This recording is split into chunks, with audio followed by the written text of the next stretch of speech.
Hello, everybody. Everybody's a fantastic day. Let's see. It is the 6th of June.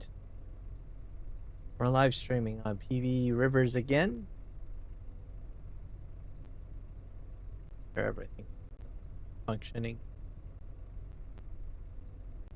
Audio is okay.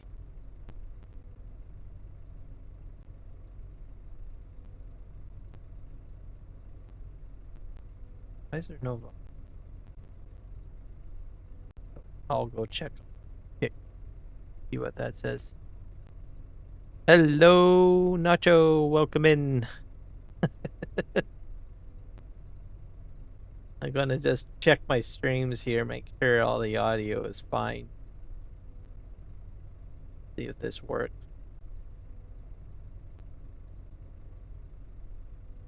Kick is being a little weird.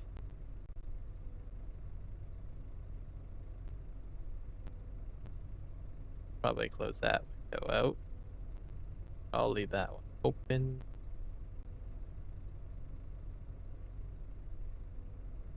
Kick is not being very helpful. What is that? Let me unable to connect.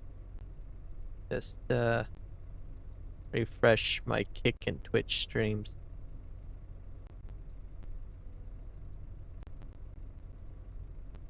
Sending data. See if it'll send it or not. Have a viewer.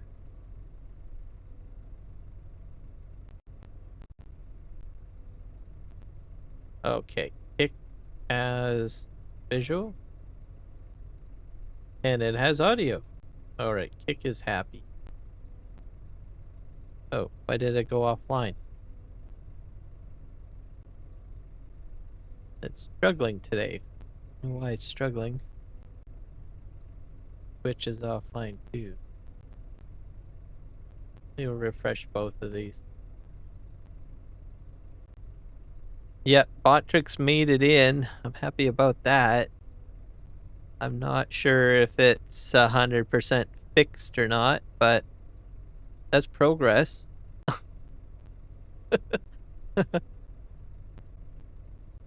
A lot better than, I don't know, a couple of days ago. So I did have to make some changes. I had to change. So there's something like a streaming key, and I went with HLS, which usually is a higher quality type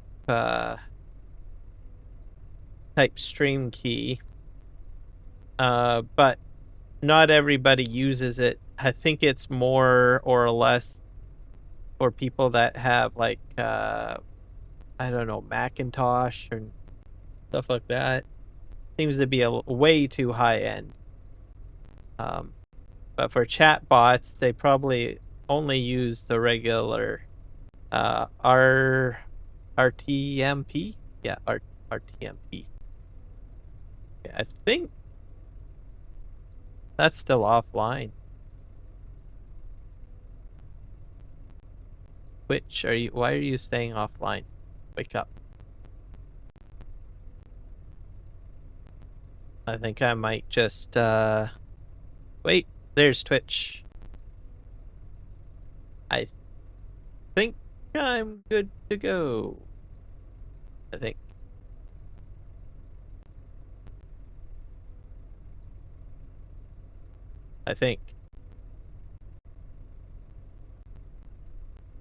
Yeah, I got audio. Okay, so that's fine. And this is fine. That's fine. I'll put a pause on that. Pause preview. There we go. And most importantly, we got YouTube working. There we go. There we go. Perfect. All right. So fantastic. All right. We are good to go. Still, I put in a new Botrix feature. I don't know if it's going to work or not, but let's see here. I have to put an emote in. Oh, it's doing something. Why is it putting it away over there? It did something.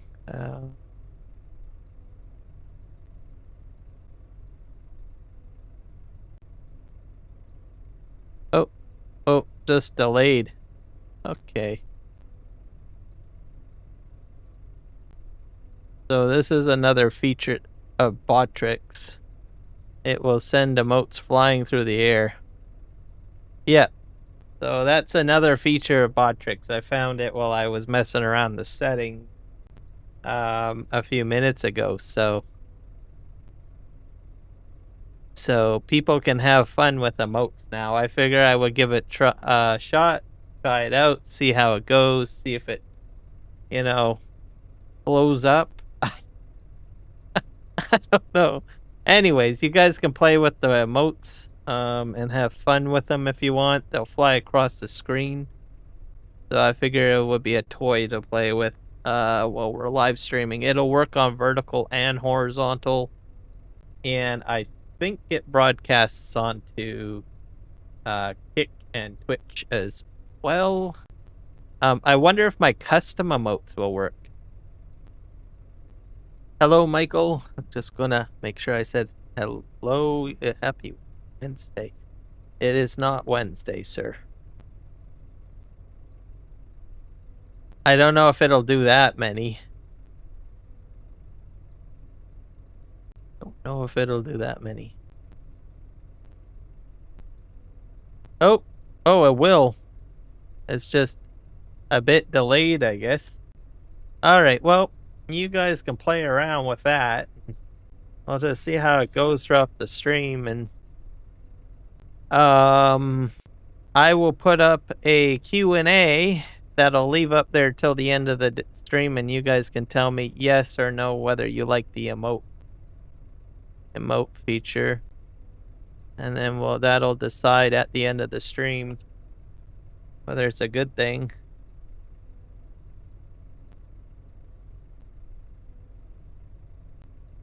There. I think that's a yes or no question.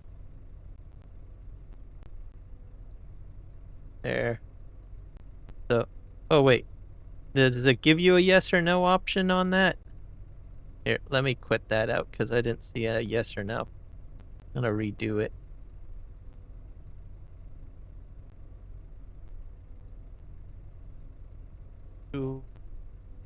Topic emotes feature. Oh. Or maybe I should make it as a poll. Poll sounds better. That's better. That's what I'm looking for.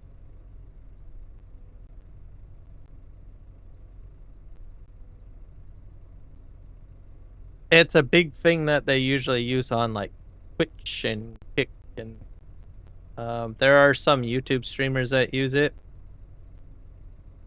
I'll put it in the other chat too.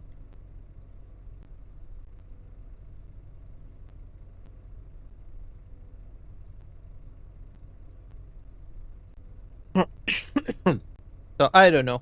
It's there. Playing around, checking it out. Hey, I got 3 viewers on Kick. Welcome, folks.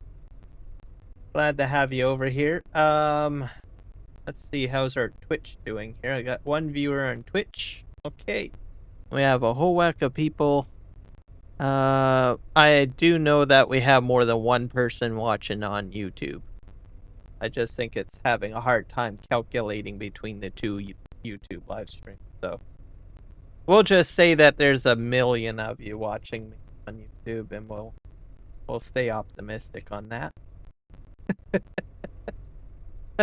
All right, I'm done fiddling around, so I'm gonna get back into some serious work.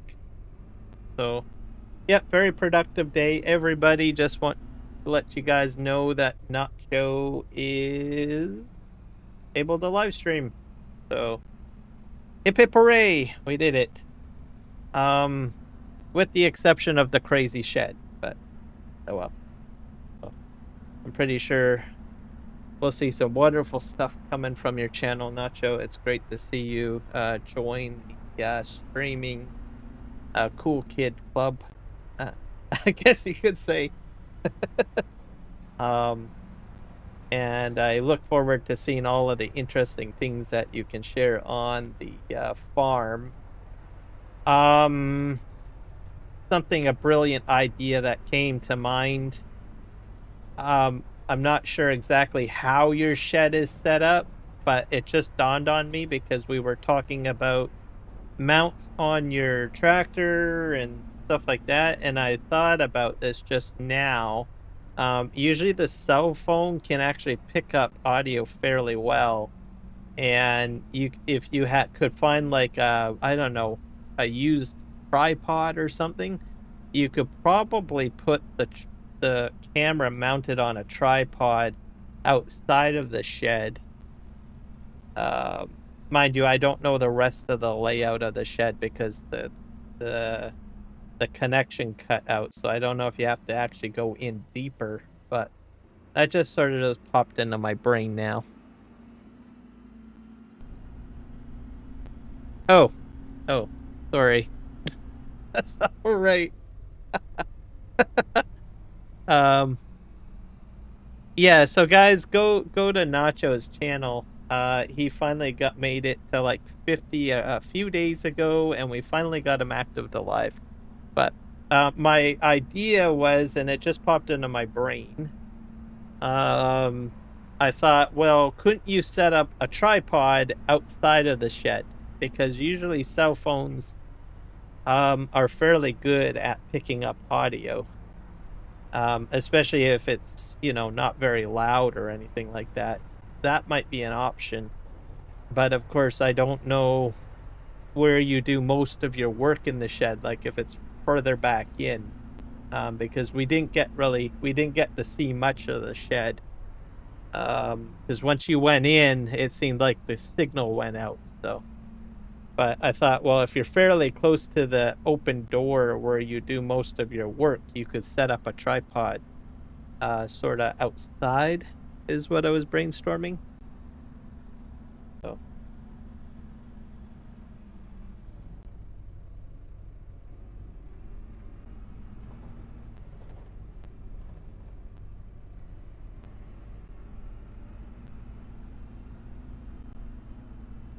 Oh, in the back corner, so you got to go further in. Okay.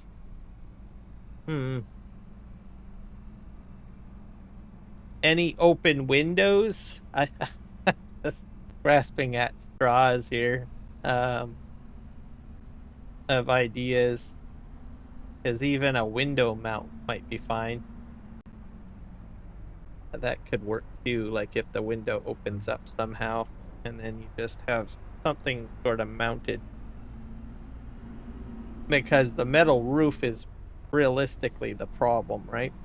So you get rid of that somehow while pointing inwards.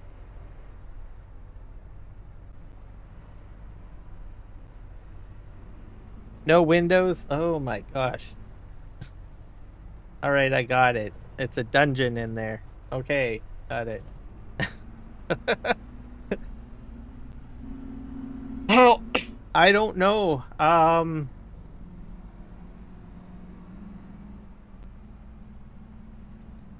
Yeah, well, there is someone that might have some ideas who's a little bit more versed in camera technology and stuff.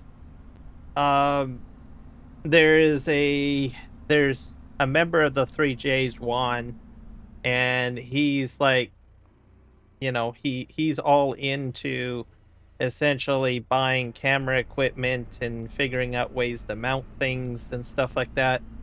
So he does farm sim on the 3Js, but he also has a trucking channel.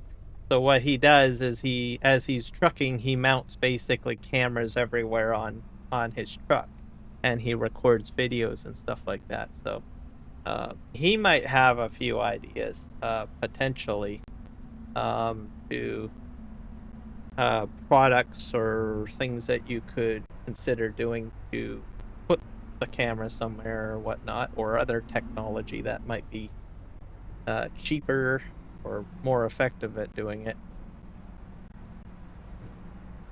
So So there are smart people somewhere that will know more better than I do. But I'm all out of ideas. I can't think of anything else. Yep, it's a dungeon. 39 degrees Fahrenheit? You probably mean Celsius, right, Michael?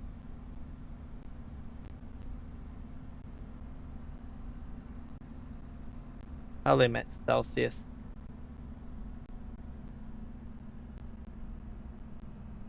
$39 degrees Celsius today. Yeah, that's pretty hot. I would be just boiling if I had to work in that or be around that. That's warm. I like things cool, refreshing, as they say.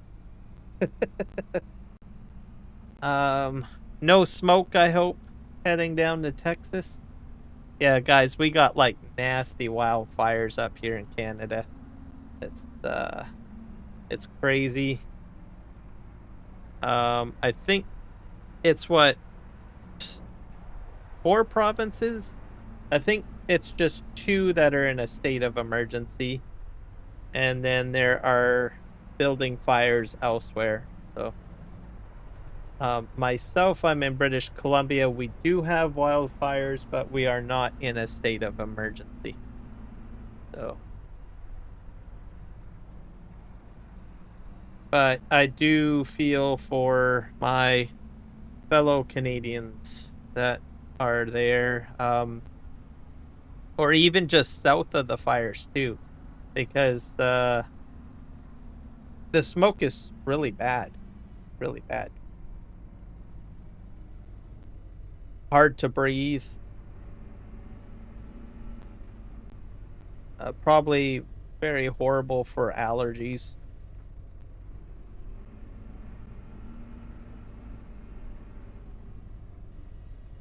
Oh, you got some YouTube videos there. See if I can open them up and see or bookmark them. Because if I don't bookmark them, are they this? Yeah, that's the 3J's channel. Yeah, so Michael's posting those for you, Nacho. So the 3J's channel is the gaming channel for Farming Simulator. And then the trucking channel is Juan Rempel, which is the second one. I'd say subscribe to both of those, and everyone else subscribe as well. The trucking channel is great too. I mean, it's very scenic.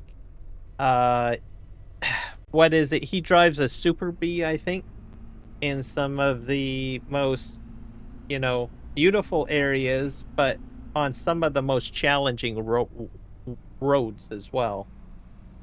And so, and he talks about the industry and, some of the things he needs to do to prepare his trip and all that good stuff. He hauls all sorts of loads,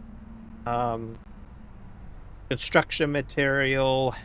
I think there was a few episodes with hay bales and all sorts of stuff. So I find it interesting.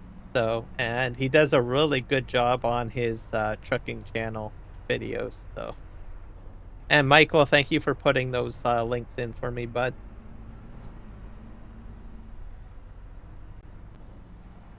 I'm particularly enjoying the Vancouver Island ones the most, because I haven't, gone to the island. So I've watched a few of those, which is interesting because you're like, well, how do you get a large transport truck onto a ferry? Like, what are some of your challenges you need to do with that? Yeah, so very interesting. I'm making a mess here, I think, and I'm in the dark. So I'm just going to move over one of these pallets, and then we will go and sleep trigger because it's the middle of the night. So you guys can see better. So Ibiki, hello, hey friend, I saw your channel and noticed you're posting great content. However, you need more followers and views to increase your engagement and achieve verification or partner status within a month. can help get 25 subscribers in 3 days, which will get you closer to earning $1,000 a month. Feel free to contact me for more information. Oh, for sure. Thank you. Thank you for jumping in. Definitely will consider that. Okay, back that up there.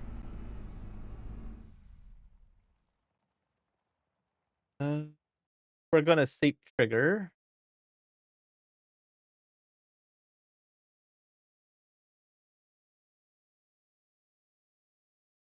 because it's dark.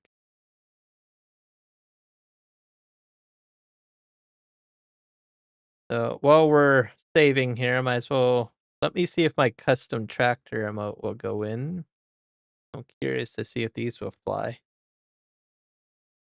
I hope they fly across my screen. I don't know if they will.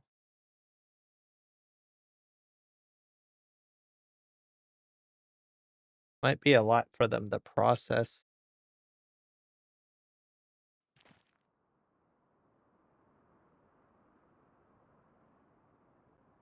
Hmm. I don't see no tractors flying. Do you guys? Gosh. Here's my house. Probably something else. Be patient about, I guess. Let's sleep trigger. Let me try it in a kick stream or something. Oh well, kick works. So that's kick. What about Twitch? Let's try Twitch. Yeah, we'll put a bunch. Why is it always YouTube that seems to be the problem? So we have one on Twitch.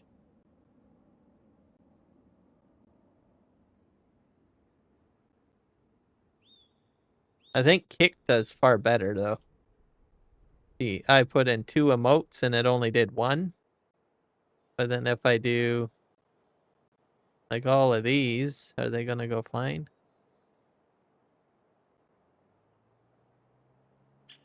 Oh, there goes that guy. He went flying. Okay, let me try the other YouTube stream. We'll send a pink hand.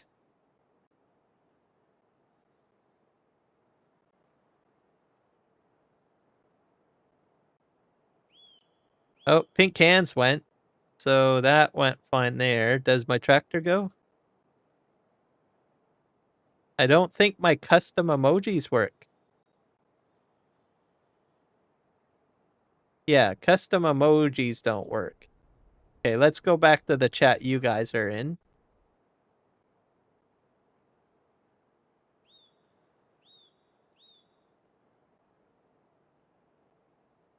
It's not doing anything.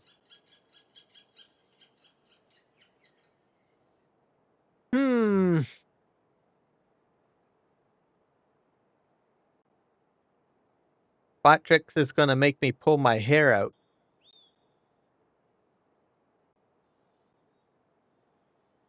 So that one's a kick one, that big green blob.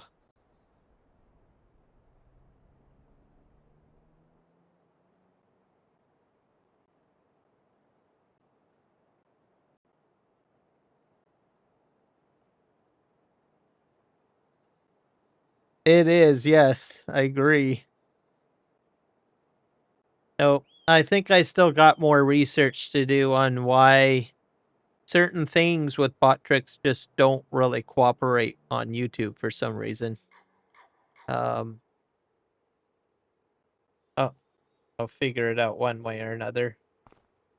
I'm determined to make it work.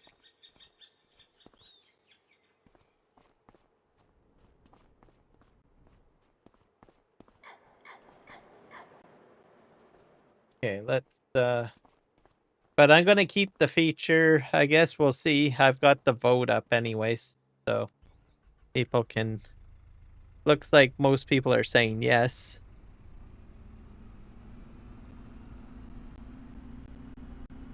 Yeah, I'm kind of puzzled. Hello, Psycho Kid. Yep, we got everybody in the other chat.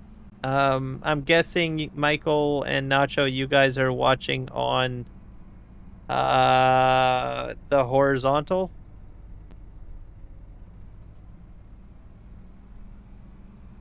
Nothing works with YouTube? You mean with regards to bots? Oh. Well, that's very sad.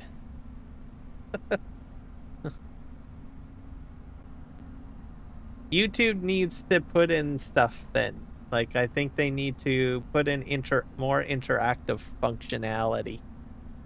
That's what I believe. They need to put in something, you know? Like, all this cool stuff I'm showing you, it works perfectly fine on, like, Twitch and Kick. Twitch heck has a whole whack of, like, stuff built into its interface. So, give people the flying emojis. They demand it. YouTube gods. And I mean that in the most respectable way. So, just saying that so that you don't, like, I don't know, blacklist my channel or something. I have to say that, guys, because you never know. That might be. I mean that in the most polite and positive way. The way I'm talking is not sarcastic by any means. Okay. But yeah, truly, they do need to give us something like this. Built right in. You're watching on your tractor? Excellent.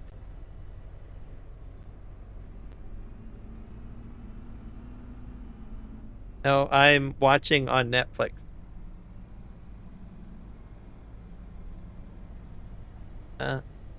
You're watching on Netflix? Well, I know that it has app support. Are you pulling my leg, or are you serious, Michael?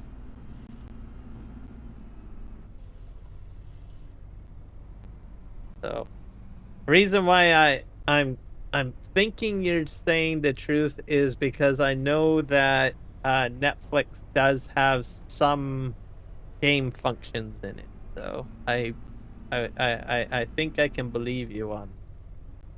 It'd be cool if I had my own Netflix show.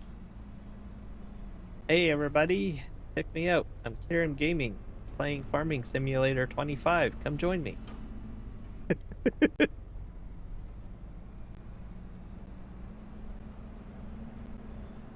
Oh, what? You want reality TV? Okay, I'll bring on the drama.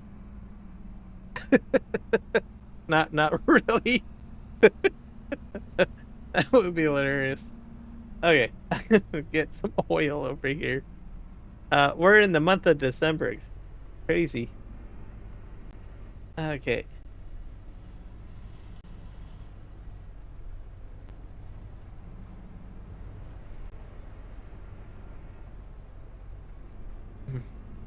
You're pulling my leg? Okay.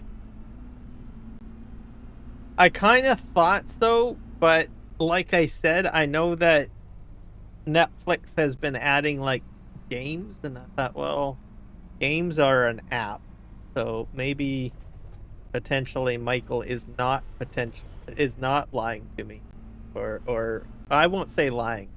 I'll say that you're not pulling my leg. So, as I know you're only kidding. So, the difference between lying and pulling legs. One is intentional for deceit, and one is for fun and is leg pulling. There you go. All right. Someone comes in and says, "What the heck? Who's pulling whose leg?" My God, what kind of YouTube channel is this? All right. Go. I'll put this in here. So I got up early this morning, and I've been trying to get that train mod, like, the focal point a little bit. Because they're, like, sometimes in Farming Simulator, you come across some very interesting mods, right? And most people focus on the mod hub simply because, well, it's right there, it's in the interface, people know it's there.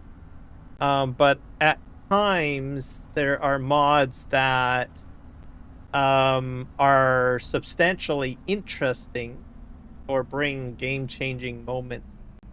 But it's unfortunate that they just don't get any traction because nobody knows that they exist, right? And this railway mod, um, I feel is an exceptional mod, and I would like to see it, you know, get into more people's hands or so that it's a little bit more visible. I'll try not to wake you up, Michael. So this morning I woke up, I am there's basically another YouTuber, Billy Alpaca, great person. He's from the UK.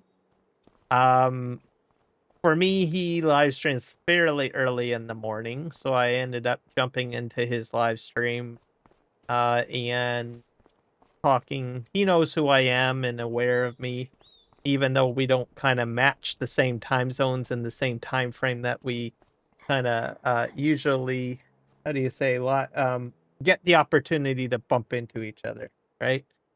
But he knows I'm around. And that I play the same map that he plays and that I support the same map. Anyways, we got to talking on his live stream and he observed the train, so I gave him the link to the train and he installed it, started testing it, playing with it, all of this stuff on the live stream. And it sounds like he's interested in the mod. He said he was going he spent most of the live stream surprisingly playing with the railroad mod.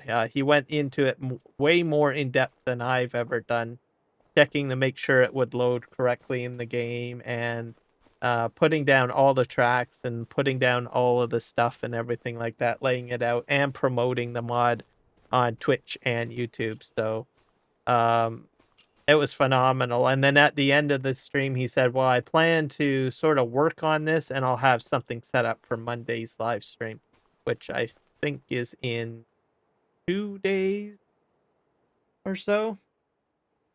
So, I am happy to see that this mod, gets a little bit more visibility, because I think it's something exceptional, because you can have a train set in Farm Sim practically, right? I mean, who wouldn't want a train? So it'll be interesting to see what he comes up with and how he live streams it and everything like that, and what sort of setup. I know that some of the people in his community have been wanting a train on this map that would run, because I recall watching one of his videos, I think 3 weeks ago or something. So I kind of had an inkling that this mod would be up his alley, and there's probably others that will do that.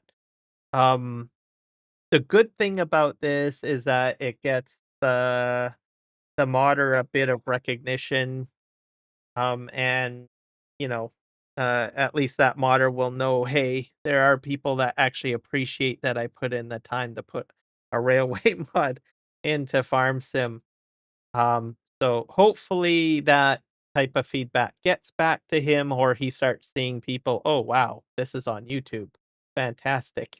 Right? And he will be encouraged to build more on this mod, essentially. So um yeah. So I guess you could say I kind of put my influencer hat on this morning, which is another kind of subtype of creator. And kind of got a little well, I'm optimistic that I got the ball going with regards to the railroad. So pat myself on the back. There we go. Hello, Rocket. Welcome in. So we'll have to see. Um and like I said, that's the funny thing about being a YouTuber or a content creator. The other part, a sub-faction of that is being an influencer, and I guess that's my rant for today. So if you see something that's unique or important or worth sharing, if you're a content creator, you know, hype it up a bit on your live stream. That's also part of the benefit of being a content creator, especially if you are in a gaming environment with a lot of mods, and it doesn't have to be farm sim. It could be ATS. It could be um, Kerbal. I think Kerbal has mods, doesn't it? Rocket. I think. Anyways, you can mention people that contribute to the game, but that may not necessarily have the ability to promote what they make, right? Some modders, they make some exceptional things, crazy things, and map developers too, right? They don't have the time to learn how to do YouTube and live streams because they put all their focus into designing mods or maps or aspects of the game, right? So that's where content creators like ourselves step in and suggest influencing. Um, I am trying to get Billy Alpaca's link, so I shared it in my comment section on YouTube, so I'm going to share the link out to everyone on, let me see, Kick and Twitch. People on Twitch probably already know who I'm talking about, and I'll share it in Facebook. So much shorter rant on my part. Not as ranty as yesterday, I suppose.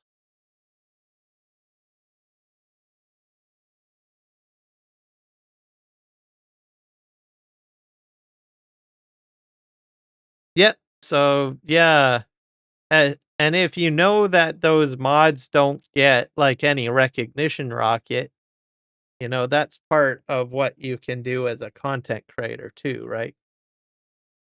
Um, you can point out pretty cool mods, share it with the community so that they're aware that these types of mods exist, or different types of mods, or different tools, or things like that. So that's my point. Like DJ Goham, as an example, he would be considered an influencer because he does a news article or a news broadcast on all of the mods, right? So he gets the news out, we watch the news, and we can see what mods are available and everything like that. Um, so that would be an example as an influencer as well. Same with Mr. Sealy P. Anyone that does like mod reviews, those guys too, Mr. Sealy P. I'm trying a blank. FS, I think there's FS or FS Club. Yeah, he does news reels as well. Um, yeah, but it's just something else that I would bring up because most of us, we usually focus on, well, let's just play the game, let's make videos, let's live stream, rinse and repeat. But there's another aspect to content creation that you can take on, and you can implement it into things that aren't game related too, right? Go enter this here. Oh wait, I gotta go to bridge.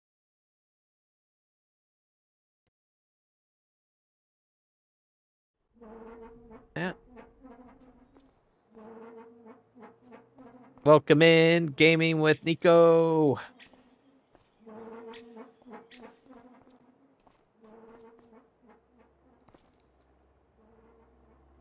I have a special plant icon next to my name. Oh,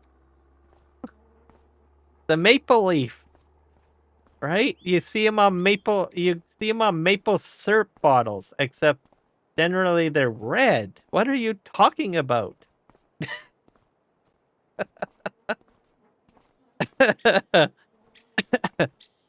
All right.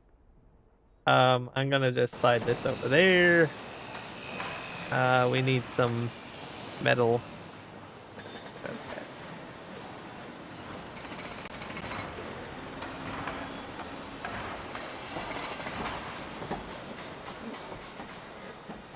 Yep, he did live stream.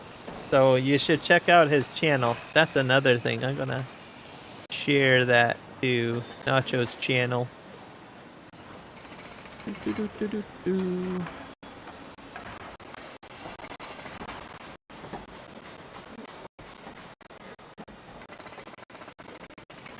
Oh my god, Nacho.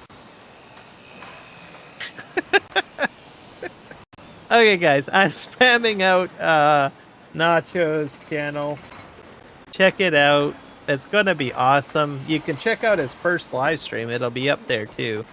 So go visit him. Hit the subscribe button and hit like on the video.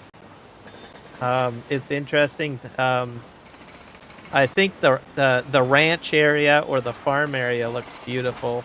Very quiet. Peaceful for sure. I like that. And I learned about what are they called? Jumpers? Yeah, you can just basically petro them. I thought maybe they were a nice creature, but apparently they sting. So you can learn about that too.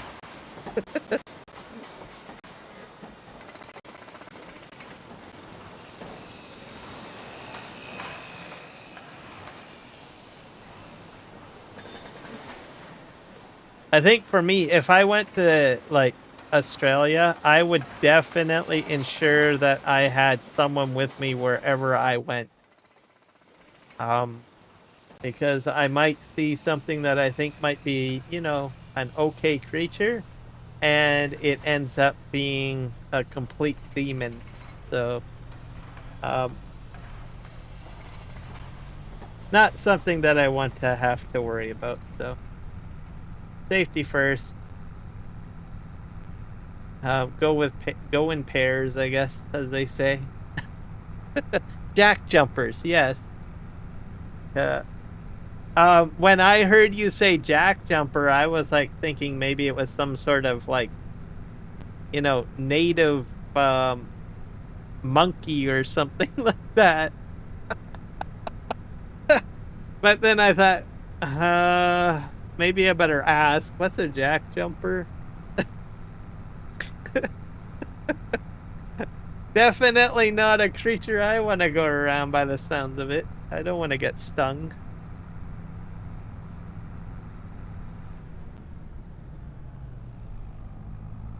Oh, you don't need someone. Everything here tries. Oh my gosh. Well. Alright. Well, I'm gonna have to go there in a suit of armor, I guess. And ensure that the suit of armor, it has installed air conditioning. And then I'll step out and I'll say, okay, I'm ready. But even then, I'm probably not safe. I'll probably find a way to rust my armor or get into the armor.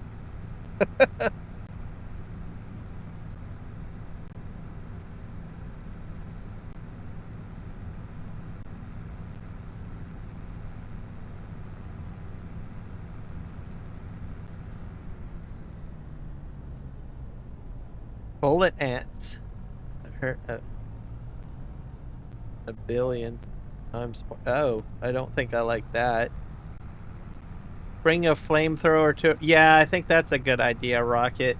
I'll bring probably 2 flamethrowers just to be on the safe side. I'll just set them all on fire.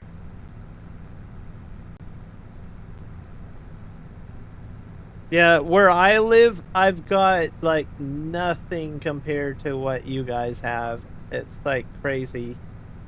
Like, I think the only thing I really have to really worry about, like right where I am, is like bears and cougars. But generally they will try to avoid you. And then in Canada, the most concerning two species that might be poisonous, which is probably not as toxic as some of the animals you've got in Australia, is a different type rattlesnake and black widow spider, which you don't die right away. You can just basically go and sort of get anti-venom and you'll be fine. I'm not sure about the I guess yeah, you could probably, if you're quick enough with a rattlesnake bite, I think you'll be fine. But even those guys, they don't really, they give you warning. They rattle their tail and you know where they are and you just leave them alone.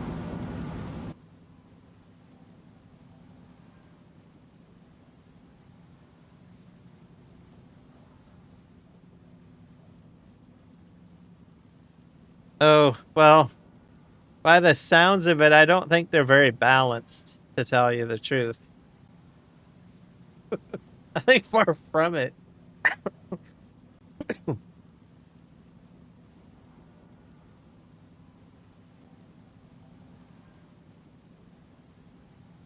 Yeah, and I imagine the oceans are just as dangerous too, I bet. Probably sea snakes, um, great white sharks, all that kind of stuff.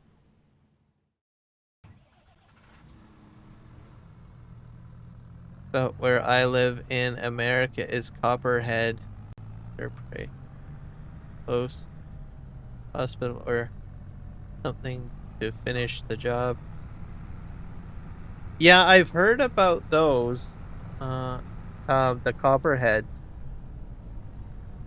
And then I think further south, like in what is it? The Everglades. It's the moccasins. I think they're called water moccasins. Those ones are really nasty. But when I've seen them on like the Nature Network, I don't think I want to mess with those snakes. But yeah, a lot of the vipers, I think in the States, because there's different types of vipers you guys got down there. They just don't rattle, they don't make a noise, and they just are there. And if you come up against them, yeah, that's it.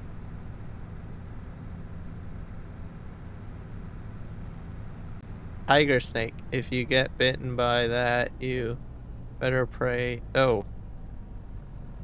Yeah. I've never heard of a tiger snake before. That's the first time. Is it a very large snake? And is it a colorful snake?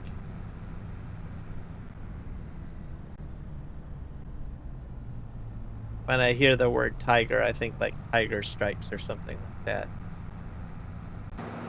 They have a lot of stuff on the back. I'm going to try to sell some stuff today.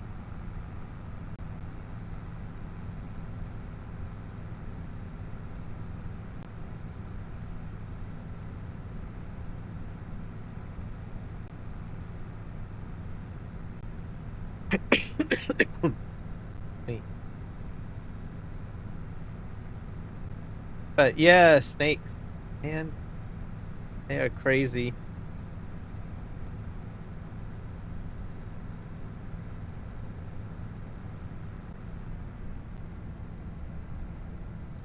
And you guys have some pretty interesting spiders too, I think, in Australia that are not really friendly either. Scorpions, I think, as well. Scorpions, I think, are a concern because I think they get into your shoes, don't they? And put your foot in and something bad happens.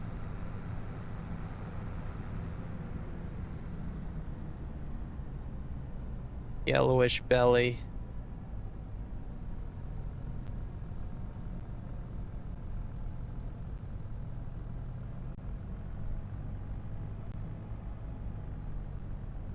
Are they their temperament, are they very aggressive? Because there are some, like I know some poisonous snakes, they will not chase you. They will just simply be more defensive.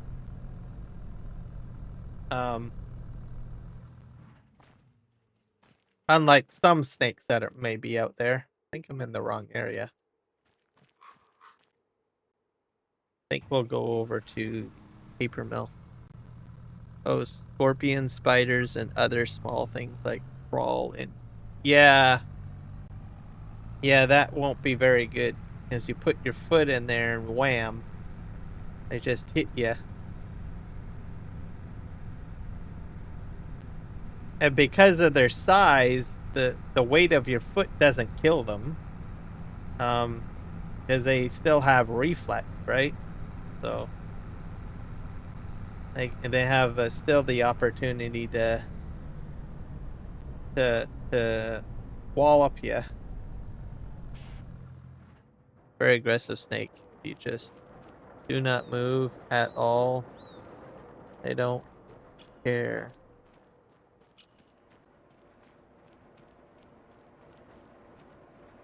Okay. Yeah, that's something like the water moccasin in Florida or the Everglades. They're if you get too close, like they'll blend in with the environment, and they have a very wide gaping mouth. That's how you can tell what they are. But you get close, and they don't like it. They'll go whap.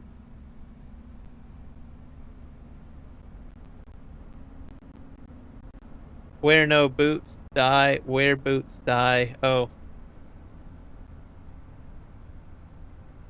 So, is it a good method like that? So, how do you keep your boots from getting creatures in it? Do you like put plastic bags over them or something? Or do you put them upside down, and do you like pick up your boot and then tip it upside down and shake it to make sure something comes out? Like you must have like a routine or something that you must have to like follow to prevent incidences from happening, right?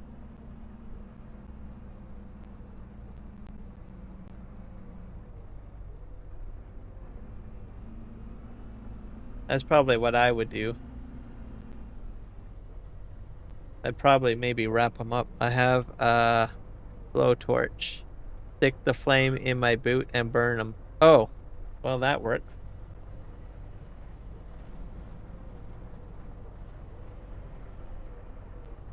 I guess they die pretty quick with exposure to flame, right?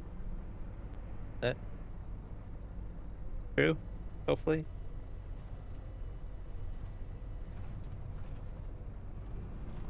Kind of makes me wonder if they're nutritional eating. Probably not. I don't know. Well, probably nutritional, but probably not very tasty.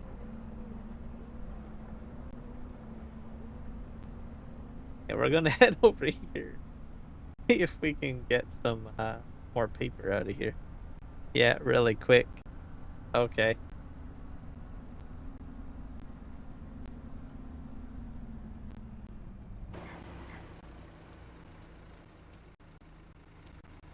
Yeah, because I kind of figured, well, it probably doesn't take very much to probably torch them. Since most insects are very, very weak to like topical oils, because that's what they use in some cases. At least in Canada, they'll use a topical oil inside like pesticides and stuff like that. And some insects, I think they breathe through their body, so if they get coated in something, poof, gone. So as tough as they are, they're not very tough. All right, we got some paper rolls here. Let's get 3 of those. Those up. Just put this back.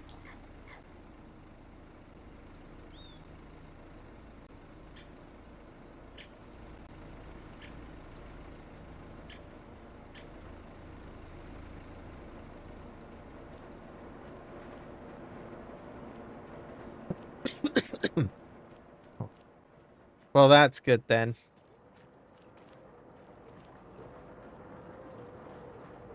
Someone's got to be the victor in the whole situation. Alright, we're gonna spin around. Hopefully my paper roll is... Yeah, I think it's trapped.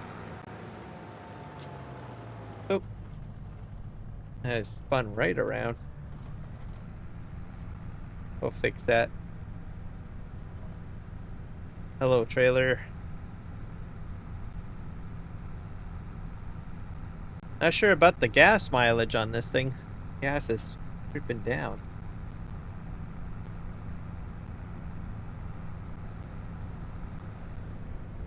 We'll park right here.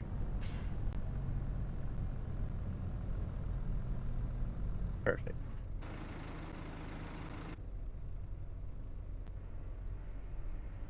They get these paper rolls on here. We're gonna sell the paper because I don't need them for really anything.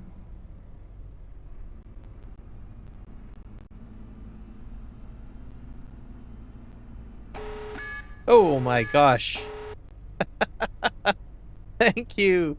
Welcome in. Gaming with Nico. I appreciate the sub.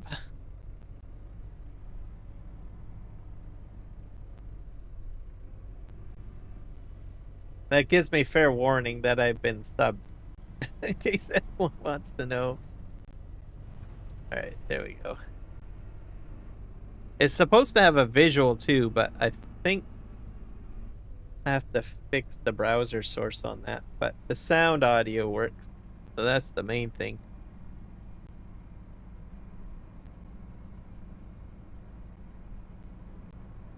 Put over here.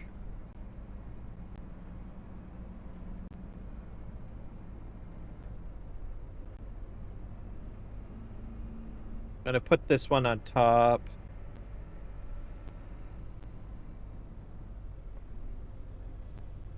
Let's see here. In Canada, we also have wolverines. Those are pretty nasty. You don't want to mess with them. They're kind of like a badger, really, I guess. But much angrier. So we have those. And they run real quick. They're like about the size of like probably maybe a golden retriever, maybe. So they're about the same size, but very husky looking. Unless they haven't eaten very well, then well, that's probably not a good thing either. They are just nasty, just really angry creatures. So we have those, but they're not very common. We don't see them because I think they're almost nearing extinction, because I don't think we talk too much about them. Far north, it's the polar bears that you have to worry about. I mean, we have grizzly bears and we have black bears, and they can be dangerous. Grizzly bears, yes, but I think polar bears are in a realm of their own. So as an example, if a grizzly bear, which is considered one of, most commonly known as our most dangerous bear, people say that a polar bear would win against a grizzly bear. Probably a fairly close match, but polar bears are just meaner and more driven to be opportunistic compared to other bears, just because of the climate that they live in. Also, they're very good swimmers. They have webbed feet. So whenever people go to watch them, they have to go in these big giant, like it's practically a monster truck, like a bus that's with monster truck wheels, and the windows are completely caged up, and you're fairly high up and everything like that, because they can stand up on their hind feet and reach up high, and they can do a lot of damage, like tear doors off and stuff like that. So definitely not a creature you want to run into. And then there's the cougars. Usually they'll leave you alone, but they're a little sneaky because they are a very quiet cat. They'll sneak up on you from behind. They like to attack from behind, basically. If you see them and if you are looking at them, they'll still probably do something, but they like to sneak up and grab you by the scuff of your neck and just kind of claw you apart, essentially. Wolverine, like the dude with the knives in his hand. Yeah, pretty much like him. They do have sharp claws, so I think that's probably how he got his name. So it is a creature from Canada. They have really sharp claws. I think they're longer than most species within the badger family. It probably won't look like a badger that you've ever seen. It's kind of like a weasel, probably type of weasel or badger, but I think all of that is in the same family, hereditary family.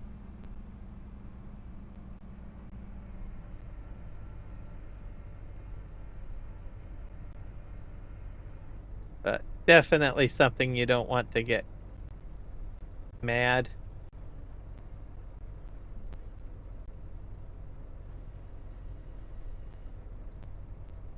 Or chasing you, for that matter. Is that gonna fall off?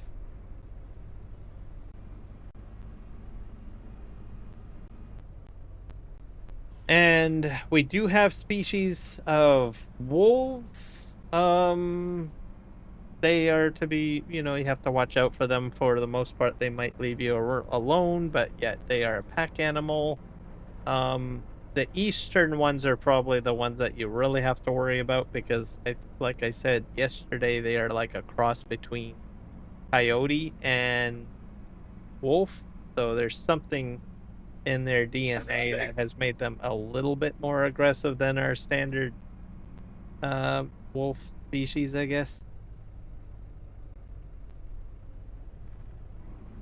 Trying to think of anything else. Moose. Moose will usually go away, but if it's in the middle of the rutting season, which is mating season, they can probably get pretty territorial, and they're pretty tall, and they can get a little nasty. But other than that, I think that's probably all that we've got.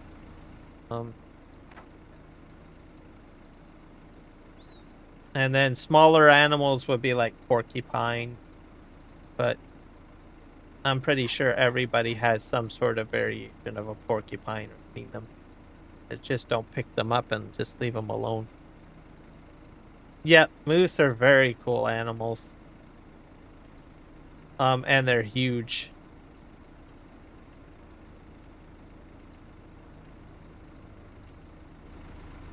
You get them in a lot of part of North America. They're all across North America, from what I understand. So, not just up in Canada. There's parts of the United States that have it. I'm not sure how far south they go. Like I don't think they go all the way to Texas or something. Well, maybe they do. That would be a question for Michael, I think. Uh, if there are moose in Texas. No. Stay up there. Raise up here. I'm gonna try to double stack this. This is a good thing.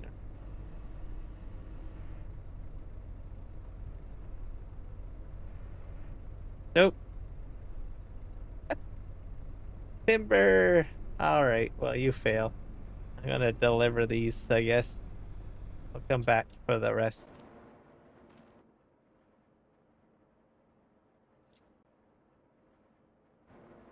See here. Are they all strapped down? There we go.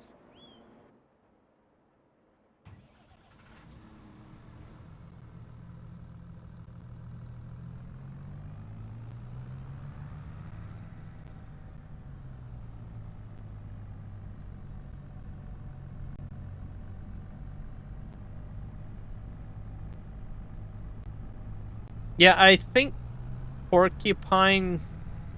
I mean, the wild ones, they are a little bit defensive. They're not going to chase you or anything. So, but I mean, there are some people that have some like pet porcupines, but the problem is that their needles, like they may unintentionally harm you with the needles. So, because every hair on their body is a needle, and if it comes in contact with something, they easily come out. And these needles are barbed, so which means once it goes into the skin and you pull back, you're going to be doing tearing. You're going to be ripping. So it's like a very fine barbed quill. So, and because they come out very easily, and the fact that, oh boy, no, that's a crash. There's something that you probably want to avoid. But they're not like something that's going to chase you down and try to bite you or something like that. It's just that they have a natural defense on their body, right? So you just observe them. You could probably get sort of close up. Kind of like a hedgehog, I guess, but hedgehogs, they are a bit spiky, but they don't lose their quills.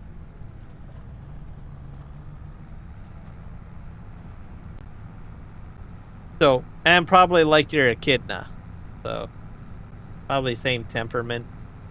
But unfortunately, like I said, you try to touch them, you know, even if the porcupine doesn't even find you threatening, you just brush up against it.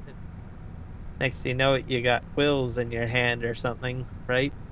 So it's not something you want to pet, I guess. Or you want to handle it with like gloves or something like that, right? Very thick gloves that are not barb penetrating.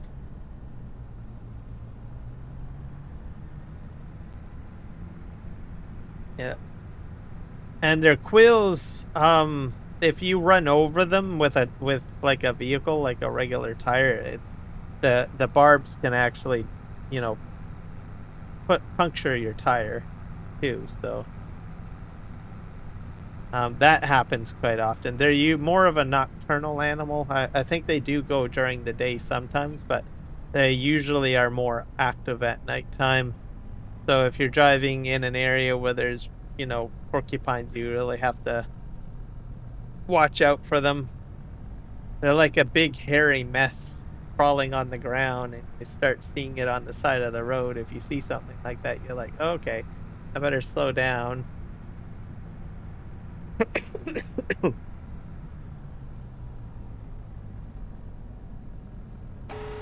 Oh boy.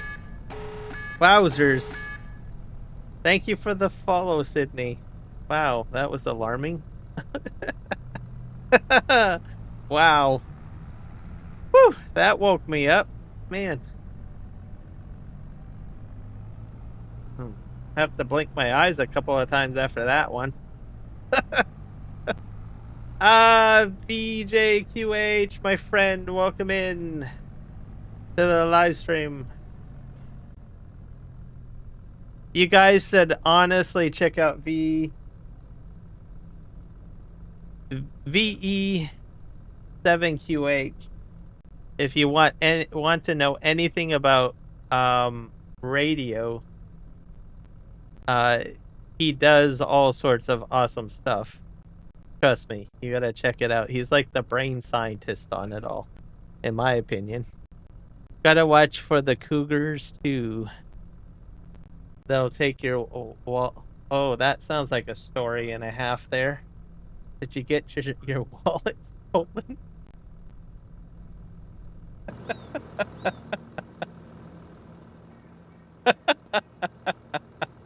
I guess you can't really necessarily say, hey, pause off.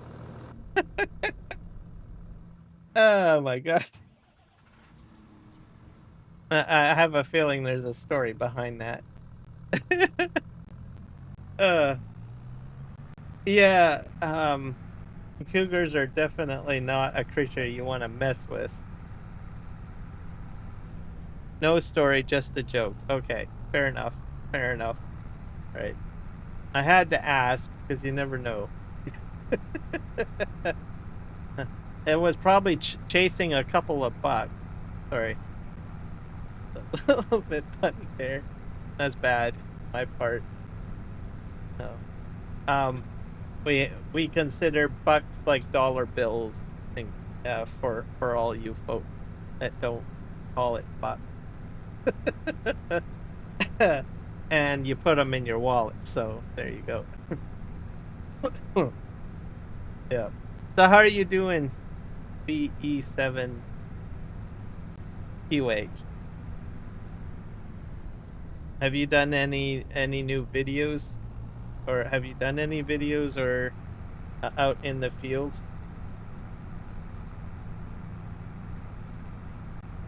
I should actually put your channel in here.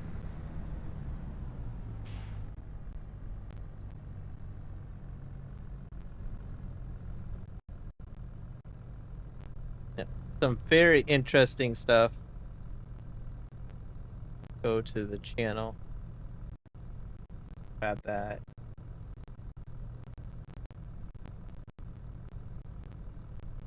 You only know loonies? Oh.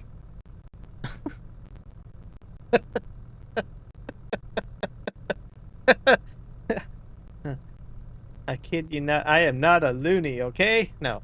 That is also another form of our currency. We call them loonies too. Every dollar coin is a loony, and then our $2 coin is called a toonie. So I am spamming out the channel.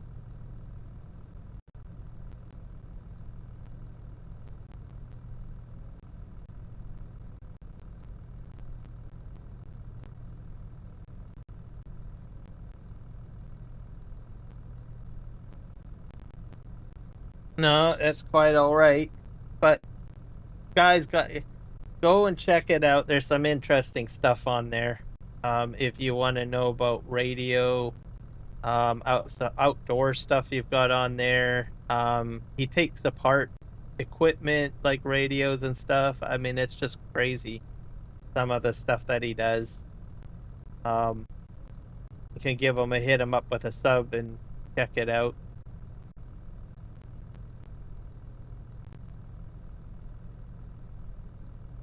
At this point, I'm probably considered a dead channel, but I'll be back someday. Well, you got 280 subscribers, so you're not 100% dead. I'm looking at the channel right now, so. Oh, you're more. Oh, I did not know you had a TikTok account, or you were active on TikTok. I guess I better go and get. I don't do TikTok. I should probably get over there and take a look, and see if I can find you.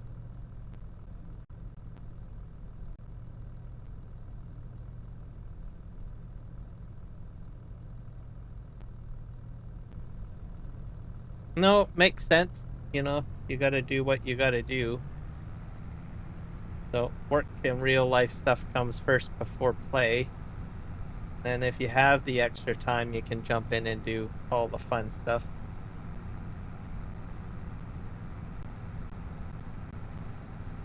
Alright, we're gonna spin here. I gotta go pick up some more paper. Go figure.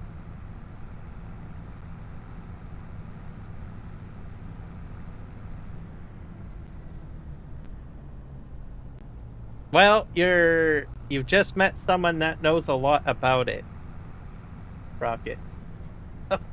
He is the person to talk to. And he also has some videos already up there with some of the experiments and the different radio technology and all of that stuff. So I highly recommend checking out his videos. It's pretty intense and very educational. And I don't know, do you have any, I can't remember, do you have anything with like your with planes in there as well?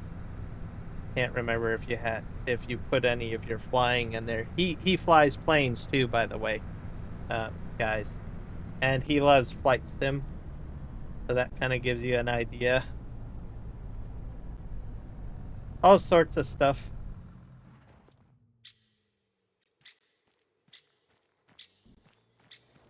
No? Oh. No plane videos, but he does know how to fly a plane. So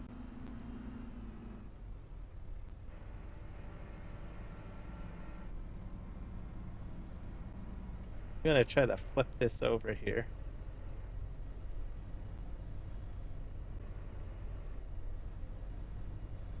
I fucked it up loading. Go.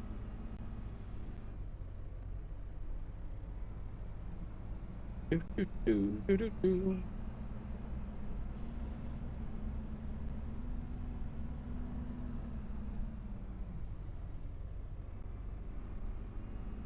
This all up here. Get my paper roll up here.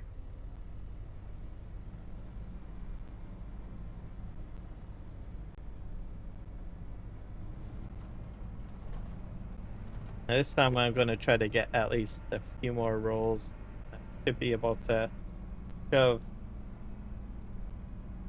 those into my storage somehow.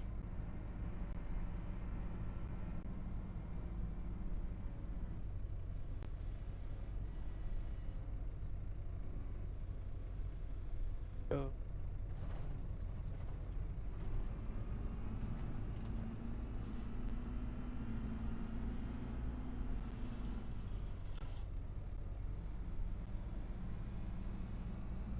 But anything new, VE7?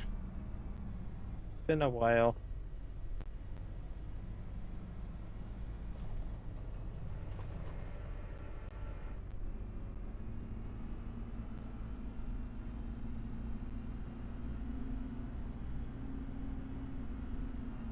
I think you're still doing the antenna hookup, or what is it?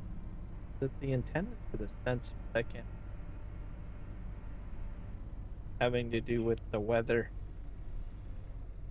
stations, I think. I'm not using the right terminology. Oh, that fell over.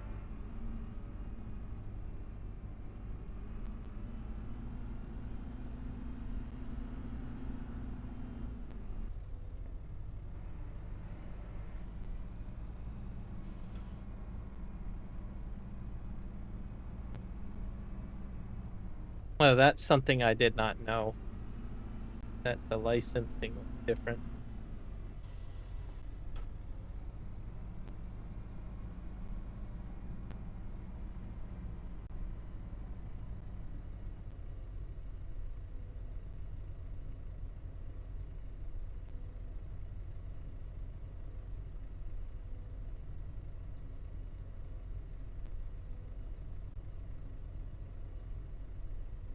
Well, it's good that you're getting back into flying again. And it's perfect because we're into summer, so higher chance of nicer weather for you to do it.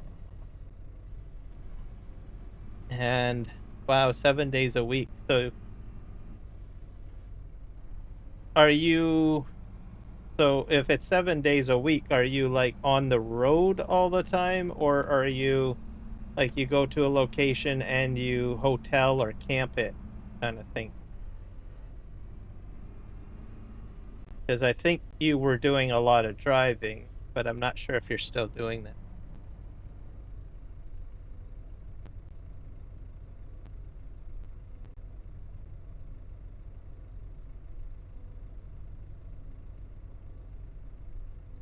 They branched off weather and gave it to another department. No weather for me. Okay. So radio net. Yep.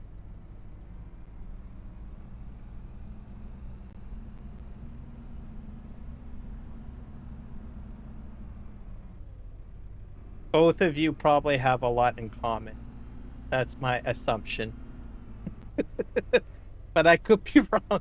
But I think you guys have a lot in common. With the exception that you guys are in separate countries.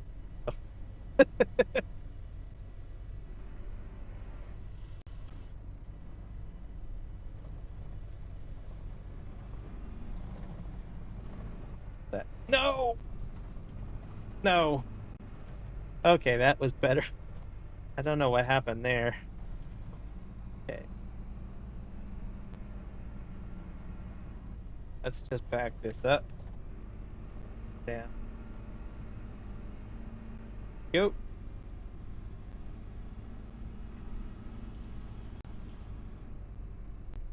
Cover the entire province, so I get trouble ticket somewhere and I have to drive there for the week.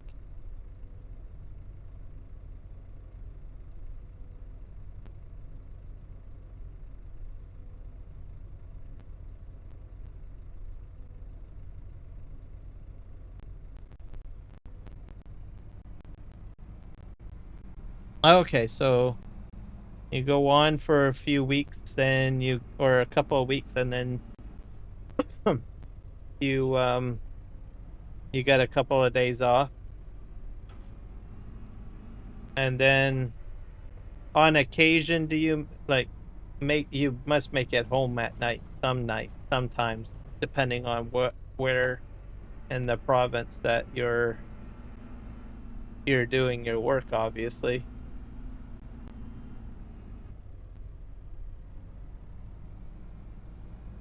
In other words, a lot of driving, by the sounds.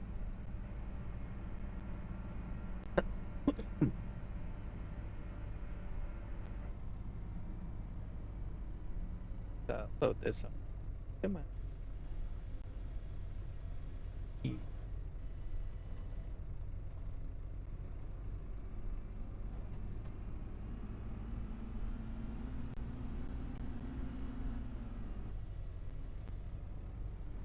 Couple of weeks on, couple of days off. Stay home a week per month, usually consecutive. Oh, okay.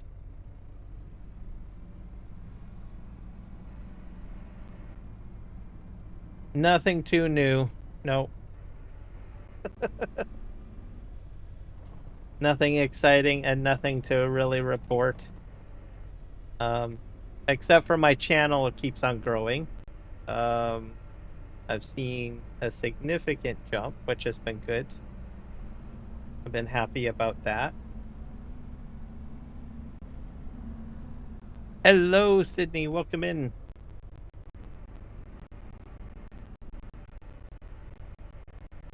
But we will have to do, if you do get the time, we'll have to do lunch or something. So only if you've got the opportunity to do so.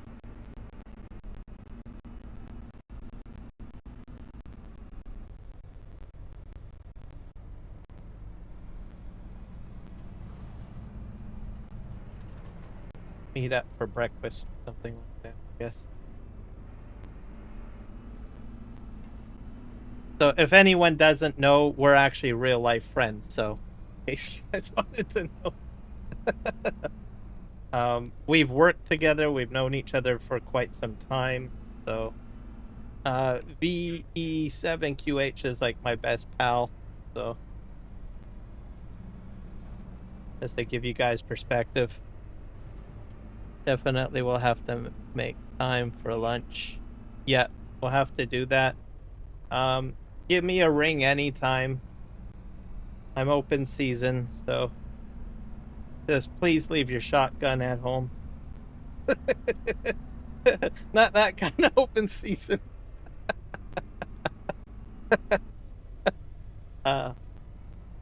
Yeah, 8 years now. Yes. Been quite some time.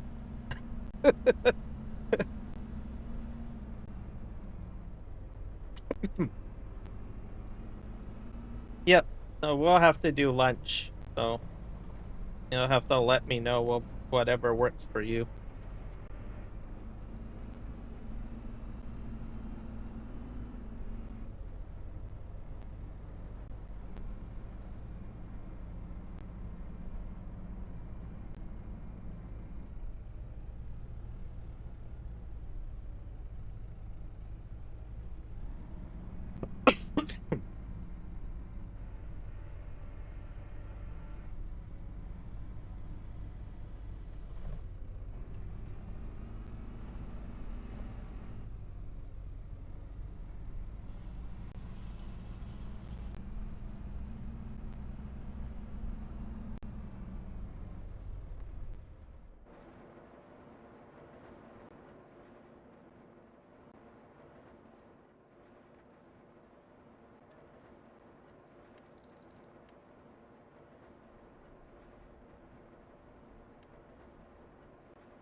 Here's an interesting question. Would you say the rules are more similar between Australia and Canada? Or would you say American rules and Canadian rules are more similar? I'm just kind of curious.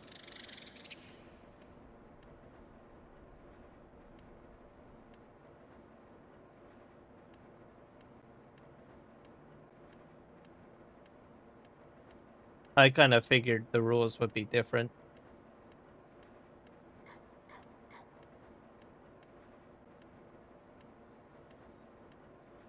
But even maybe my question is not actually that simple.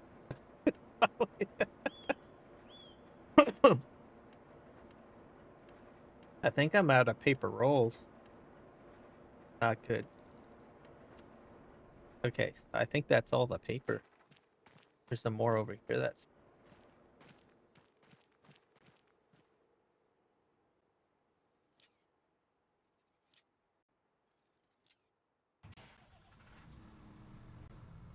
VE7QH.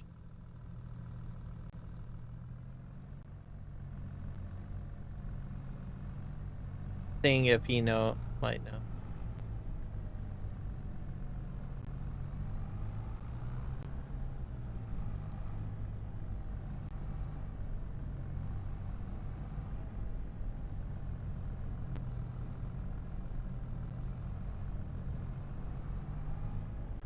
Okay.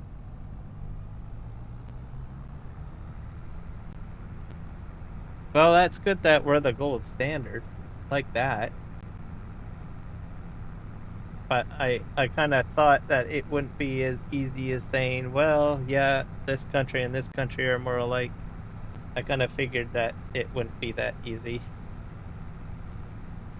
So it almost sounds like other countries probably take pieces of what we have and make it as a foundation for their regulating. Probably the best way that I can probably interpret.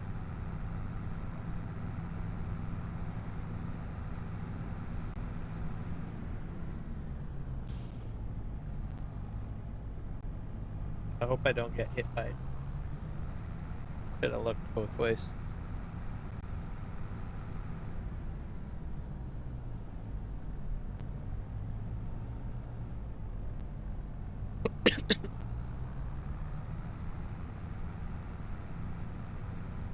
He's done some pretty intensive stuff.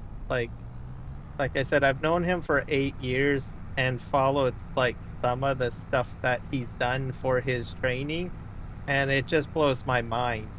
Like there's survival training and all sorts of things. Which might be unique to Canada. I don't know. I don't know if other countries do exactly what you had to do the E7QH. But following you over the years and knowing you and everything you've done, it just blows my mind. So.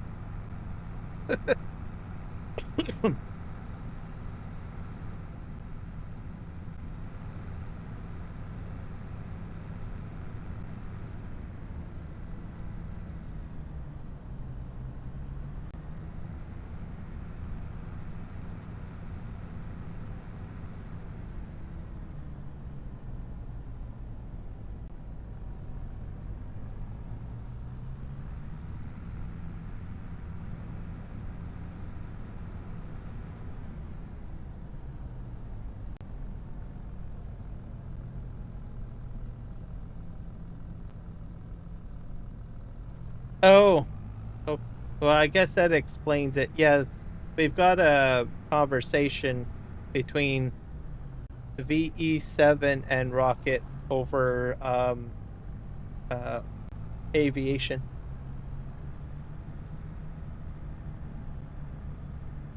And I'm joining into the conversation with my own questions at the same time.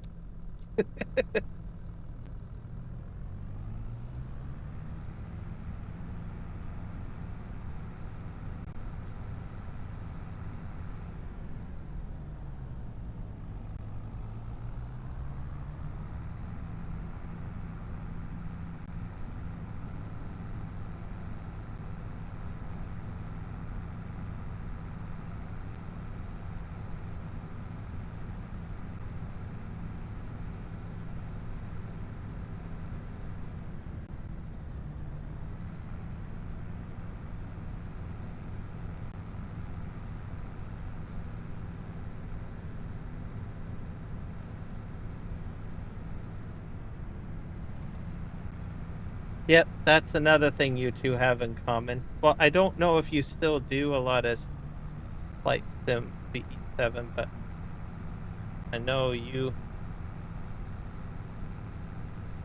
do a lot of that or have done that.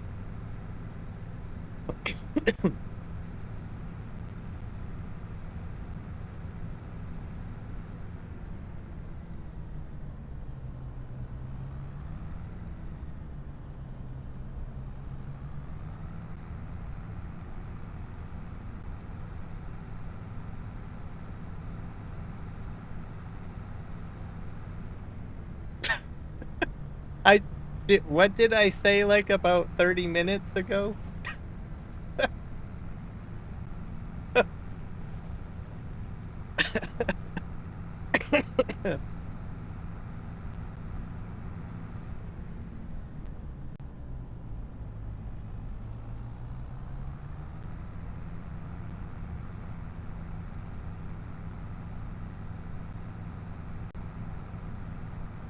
Okay, I think I've got some IKEA furniture to pick up here.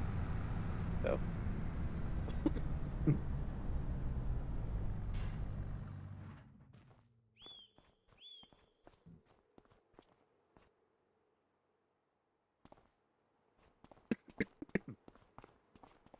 where's my forklift? I think it's right over.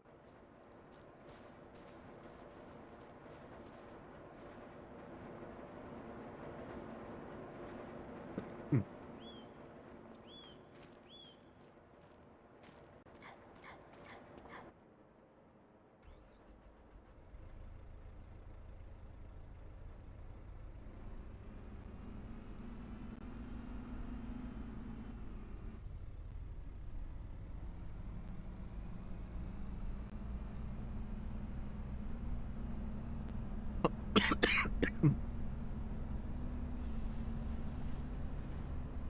Okay.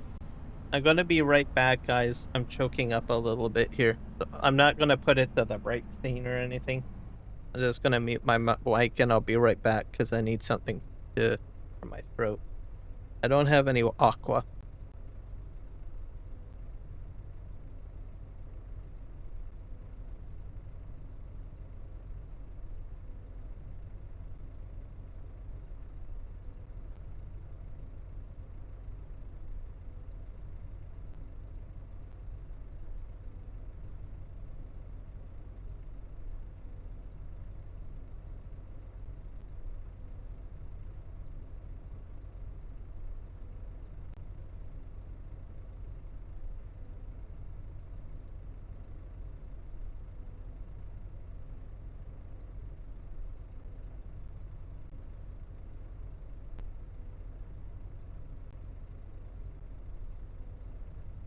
Helmet back on.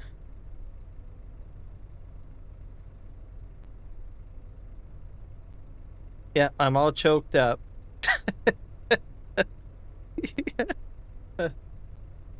I'm trying a new beverage today, by the way. I'll just throw that out there. I got Pepsi Citrus. What is it? Electric or something? It's like a very highly citrus version. Sip that. That'll keep my throat going. I have to hydrate myself. Yes, I am nerd. Very nerd. There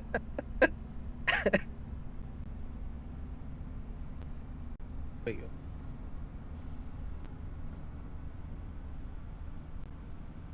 Let's see if I can catch up on the chat. Although now it's Orbital 2024 community. Orbiter. Realistic. For the real nerd. But say I should.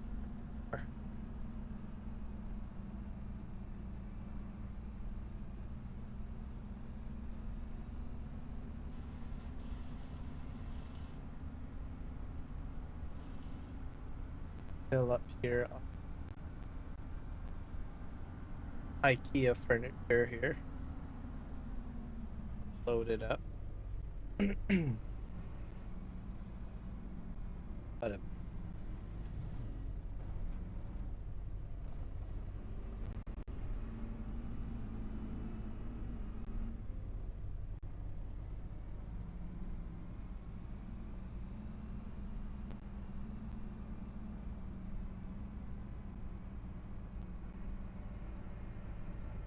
Eric the Crazy Viking is here. Welcome in.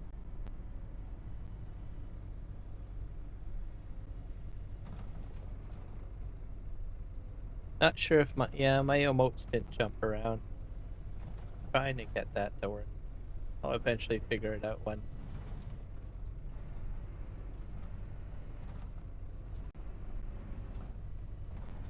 That.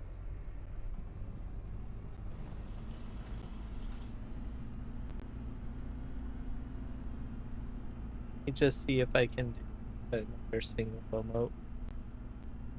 I'll do a pink. Nope.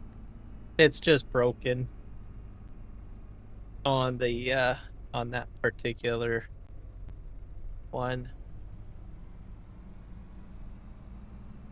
Gonna have to do a Brett at some point. I'm probably gonna have to put in a ticket with Patrick to figure out why this doesn't work. But yet again, dude.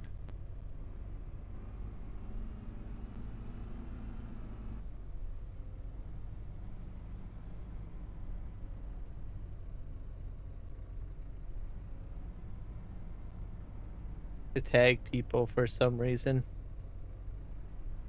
Tag people.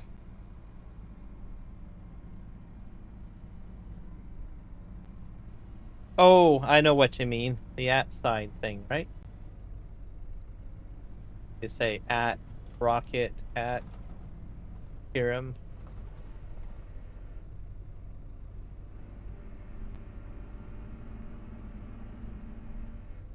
I wonder if my phone will. Ish. Yeah.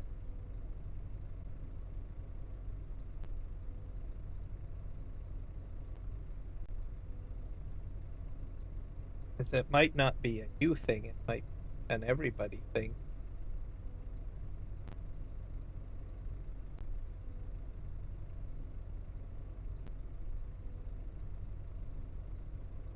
I don't like it when things don't work.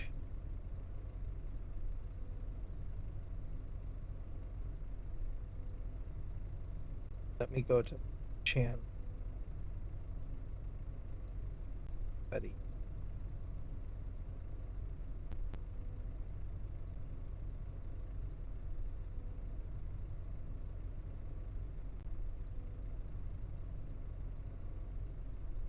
Type hello. Does that show up? Oh.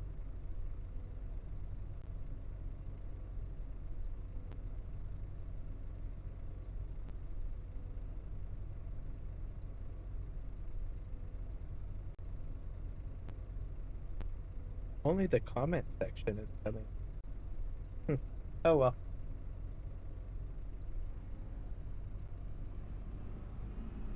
So.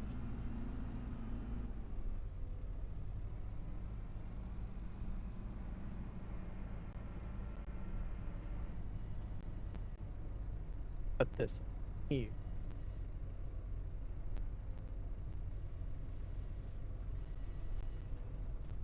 I'm not sure how much of the train will get done today.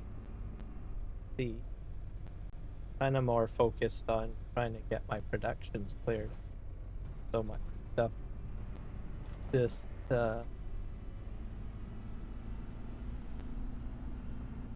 all over the place.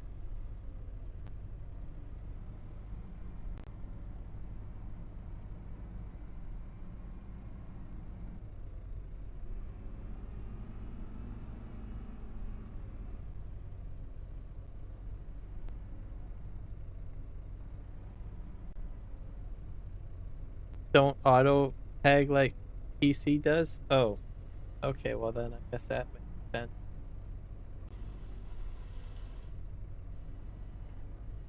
Yeah, because I think I was in a live stream. I was on my phone. What was it? Yesterday. Kiwi stream.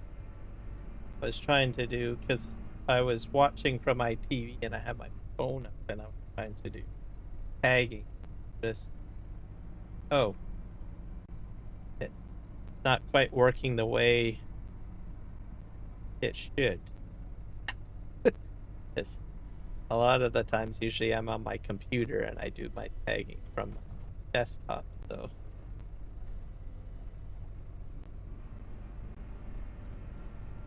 oh, I am loading horrible.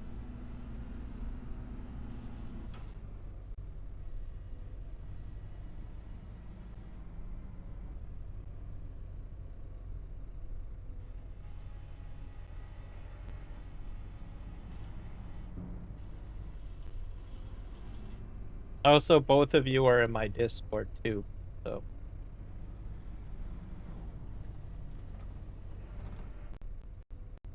Which reminds me, I'm gonna do this, but I kept them.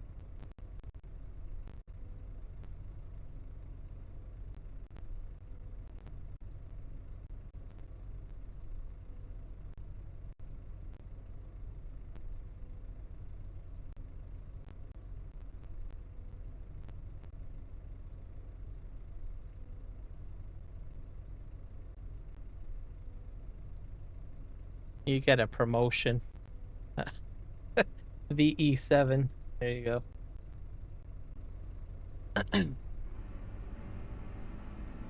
And Discord, anyways. You've already got a promotion over here, so.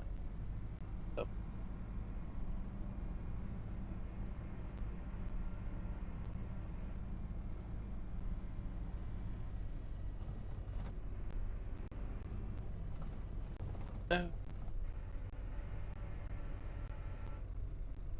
Good.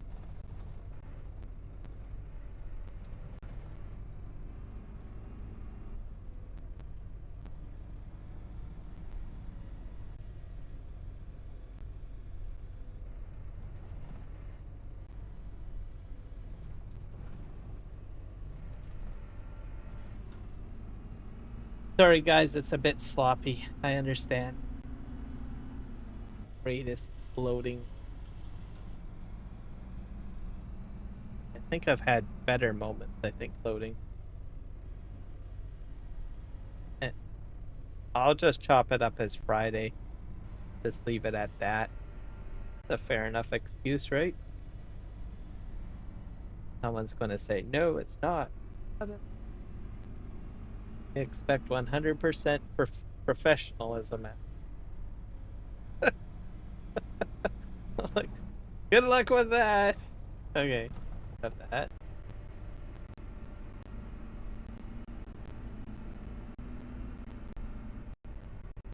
Then the rest.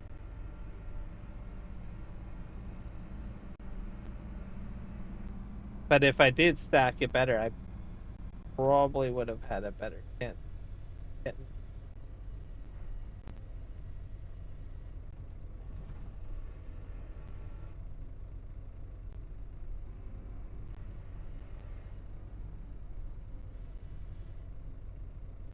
This one is not really.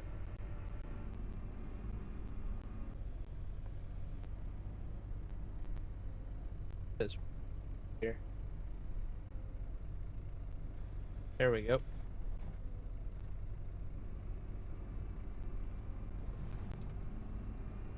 It's Sydney. She roars again. Not Friday, it's Saturday. I suppose so.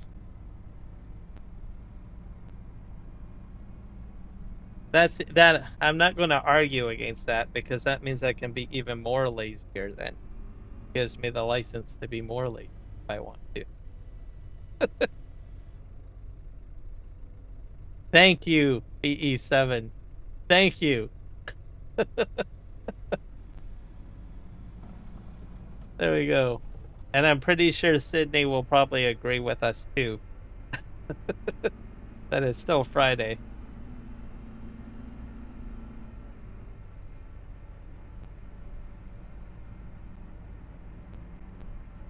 So I have a feeling we might have the yeses might actually have the majority. I think. Perhaps.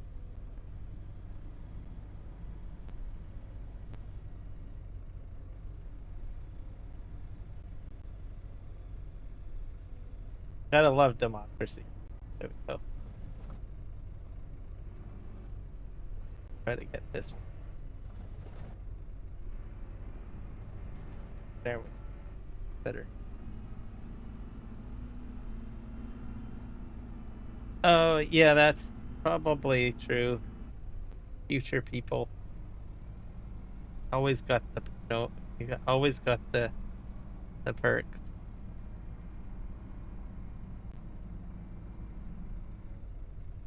But you can always say you're the first one into the frying pan.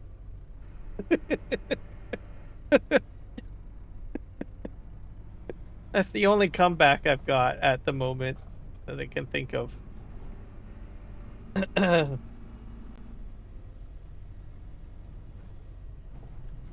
Okay, there we go. Nope. Not hitting it up correctly here. Put my fork slower.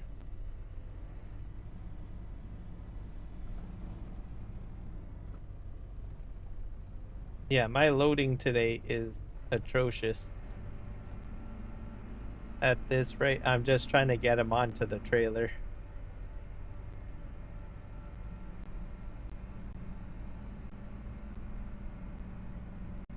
I think what I'm going to do is just try to line it up against the room. Plop it down. Good. Okay. Nope.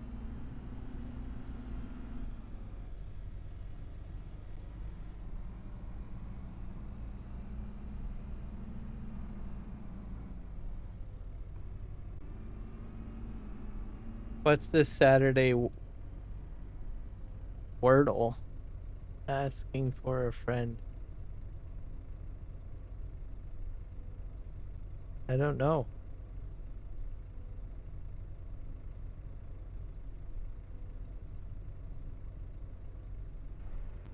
No, I honestly don't think so.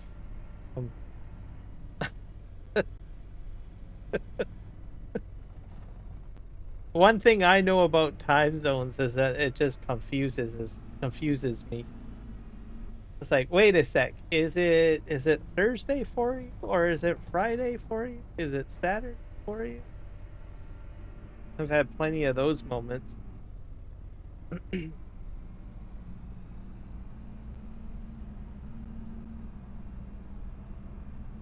And I think it gets more complicated at the North Pole. Not sure how that all works out. I never really. It just kind of popped in into my head, right? Like, what time zone would you be at the North Pole or South Pole? Never really thought of that until now.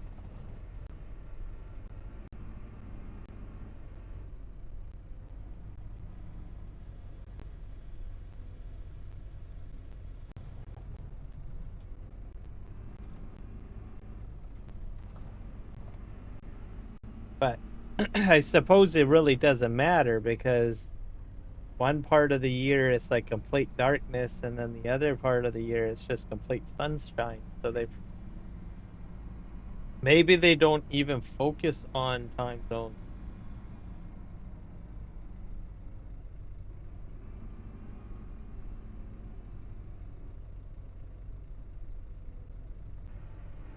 Oh.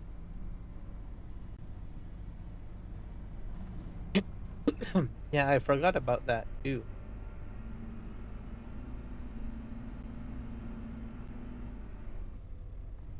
Okay, I'm gonna grab this other one.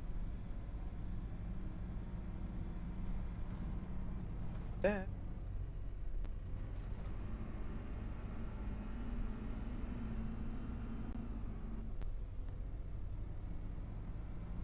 And then I'll be able to make my delivery and no more box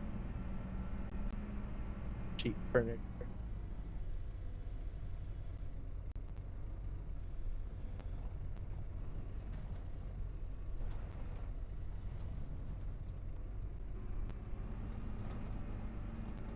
I got one more to load. Fine. And I bet you this factory's out of work, but I can. It's 0555 Zulu right now. Oh.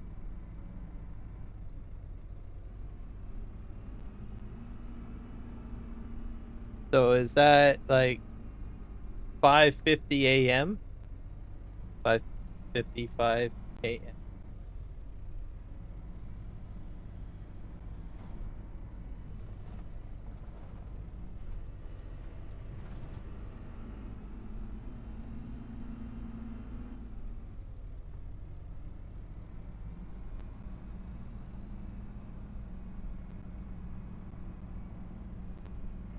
If that's the case, my clock is slow.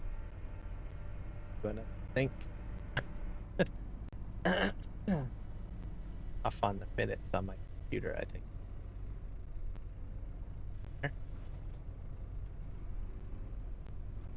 He's falling off.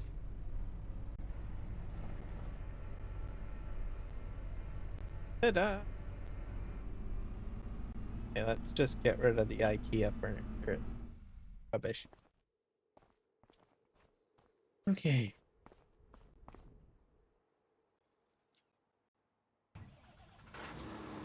Everything's strapped down. Yep. Right, all aboard the magic school bus, everybody. That pesky train.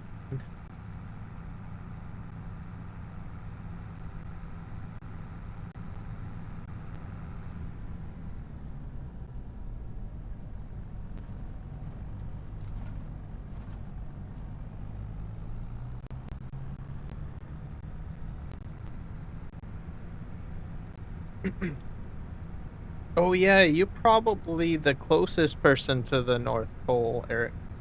I didn't even think about that.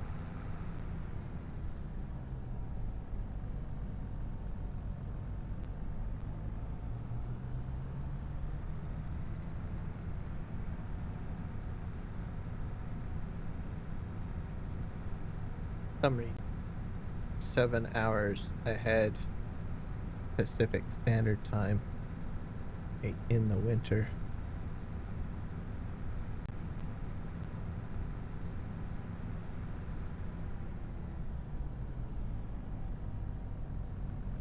Yep, nearly 11 p.m.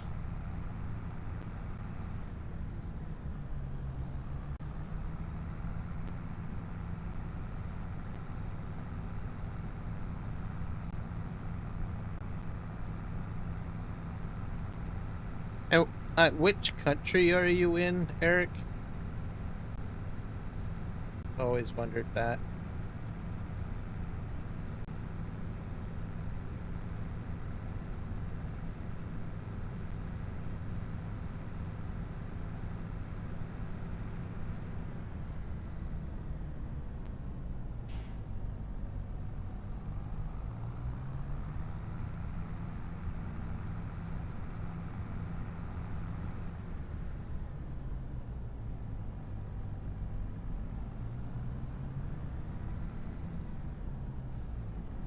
Because I think there's a few different countries that consider themselves like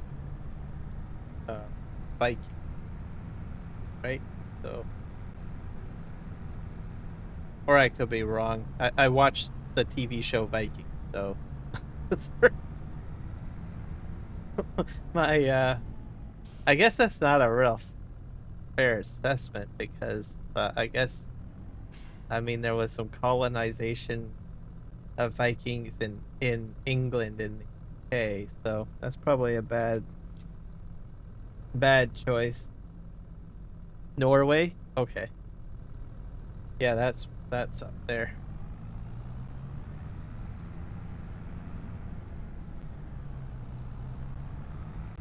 Yeah, because you look at the map, but and that goes like along the coast.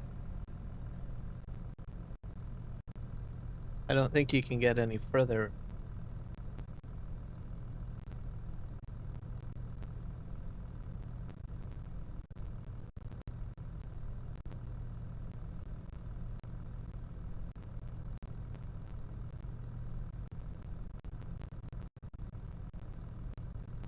Yeah, I was right.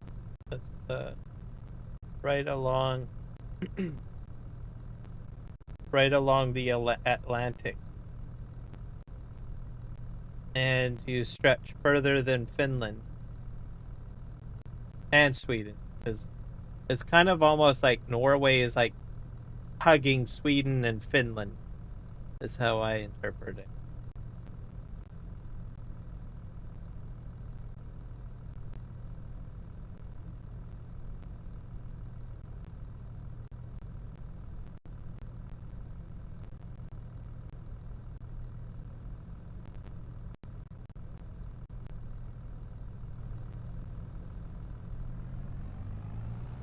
Vikings made it everywhere. We have Viking villages here in Canada. That must be on the east coast is where I'm thinking. If it was Canada, because I know Greenland. I don't. Do Greenlanders consider themselves Viking, or do they not? Consider? I imagine they probably. Yeah, I guess so because Denmark, right? Yeah, they're there. So I'm guessing in Canada it would probably be the east coast is probably where these settlements are or these villages are that you're talking about.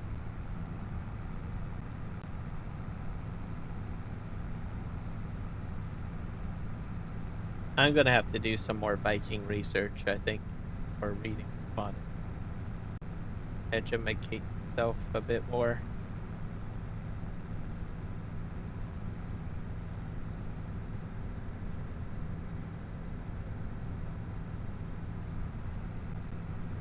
Because I didn't know that they made it to Canada.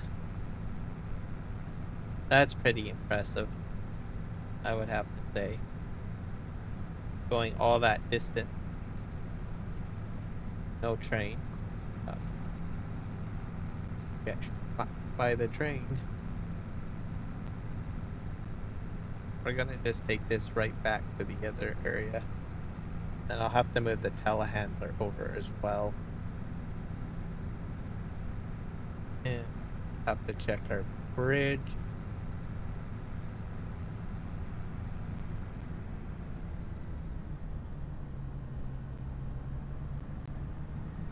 Yeah, I don't think those emotes dance.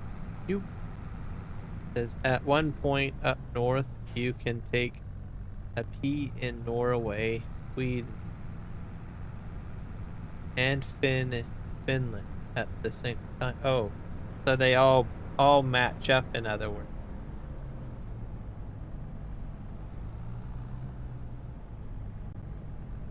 I don't think we have anything like that in Canada, but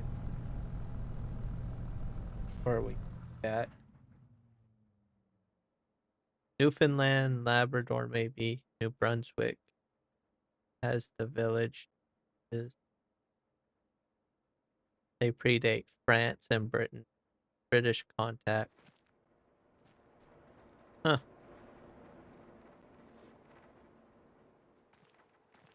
So then they're the first settlers. Really. The Vikings.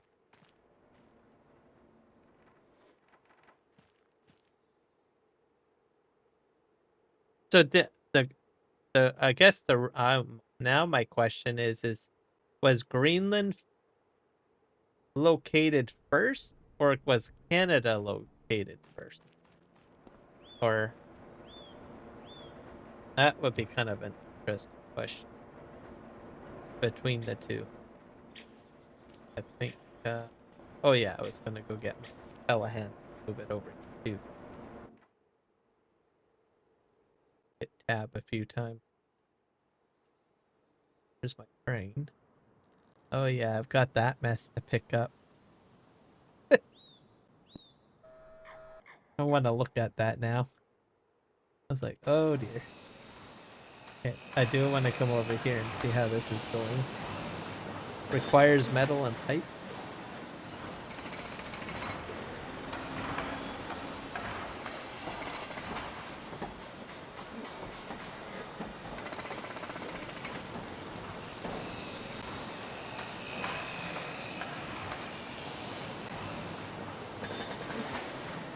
I think it's slowly going down now.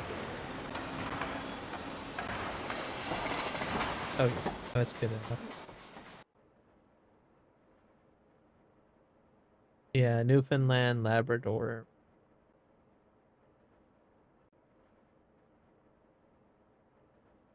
Predate. Britain and France. Yeah, because not many people talk about that. Um, um, oh, well, maybe they do, but they don't really seem to really mention too much about it, which I find kind of interesting.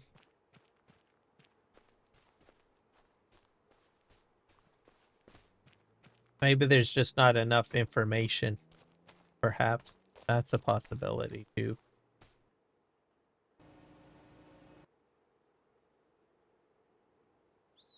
Only 2 talking and 41 watching. Must be mostly bots. Do I actually have 41 people watching? Oh. Well, hello, people.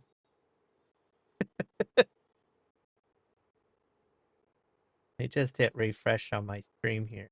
See. Yes, I do. I have 41 people watching. Wow. Well, hello, everybody. I've been relying on the up here on my stream where it says 3, 1 and 1. But I think it's only picking up probably one of the streams. Yeah, it's picking up the shorts. That's surprising. Usually I get like a whole whack of people on shorts, but everybody's on vertical. This is like phenomenal. I don't think I've ever had like have I ever had like 41 people watching me? I can't recall. I think this is like a milestone first here.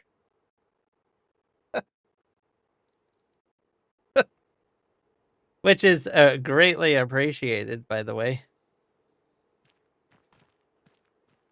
Not a lot of info talked about in terms of Vikings. You have to remember that the British controlled our textbooks and education up to the 80s. Yeah, that's true. That's very true. As they say, the victors write the textbooks, right? Or the history, I guess, is how it goes. as what I hear anyways.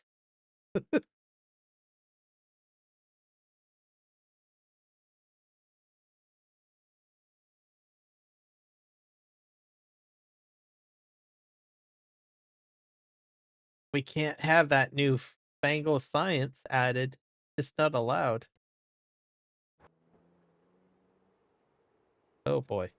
Heck happened here? I'm stuck inside my building. Get out. Nope. The tab. Tab again. Tab again. Tab again. Keep on tabbing. Or I can probably do this.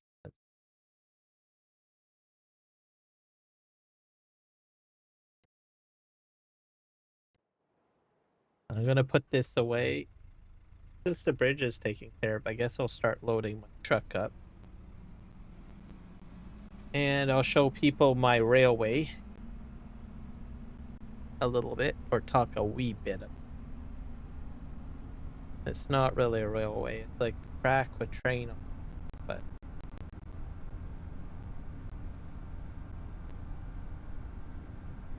it will become a large railway at some point.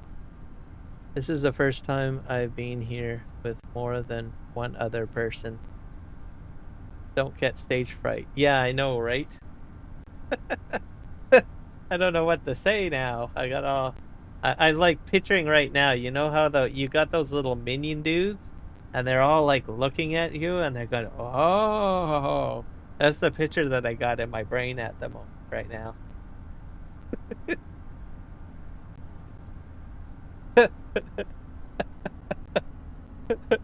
I have an active imagination, so even if I don't see you there, but once I get a picture, an idea in my brain, man, I can create my own stage fright. I'm telling you.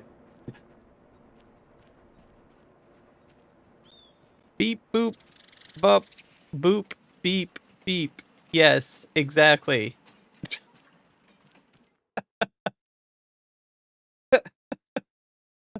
Oh my gosh. All right. Well, let's go talk about trains a little bit, a wee bit. Oh, we'll go over here.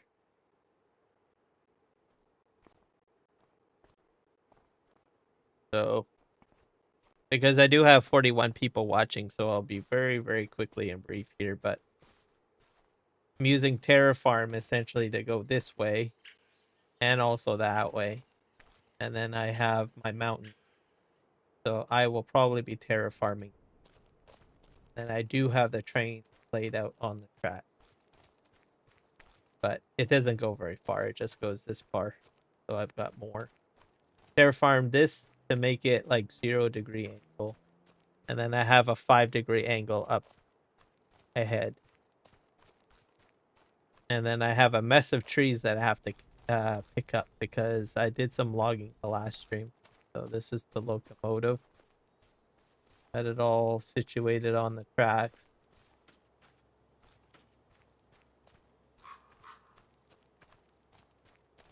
And this survey is set to 0-degree angle, which is going that way.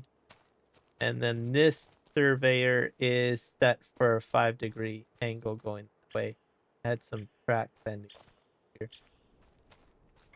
Yeah. For the most part, I'm digging with the excavator, and then I'm using a bulldozer to kind of straighten this or flat. But as you can see, I have a whole whack of trees to pick up, and then I can resume my terraforming project with this, so which is not too shabby. So I got to do some clearing.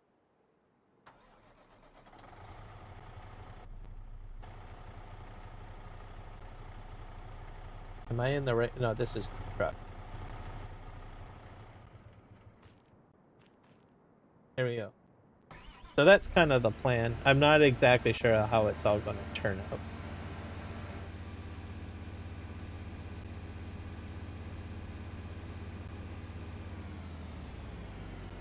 Oh, yes, that's true.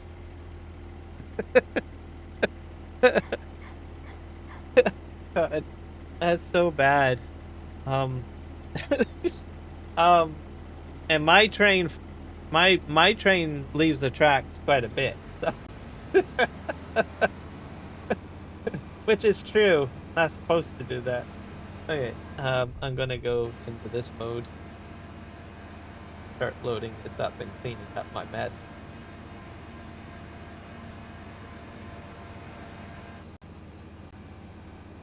Come on.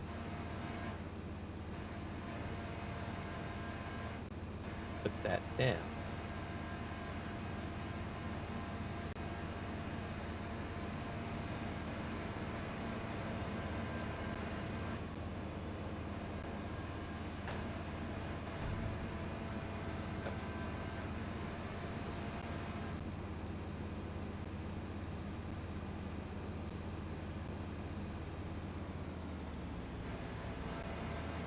Oh, you logged out 2 fields?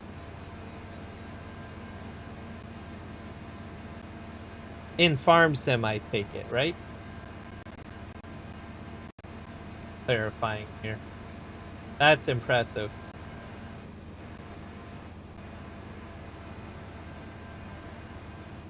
Just drop you in. Come on. Pick you up.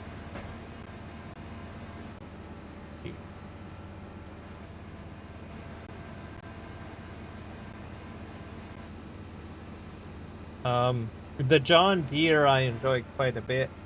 I will mention that. I'm very impressed with it. I'm gonna move this truck forward a bit more.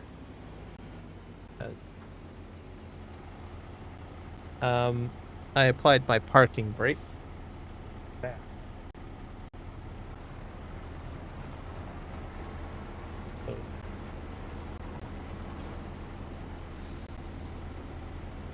Parking brake.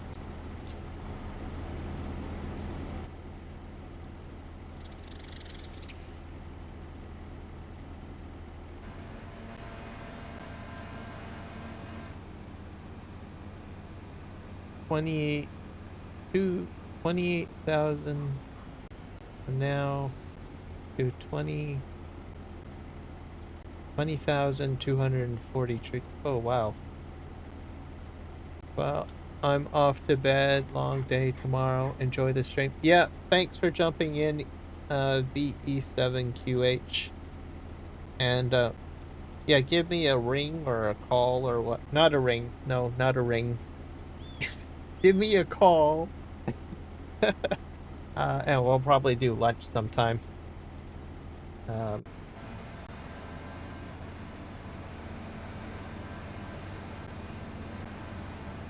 Lunch or supper or breakfast or what have you. Or all of the above.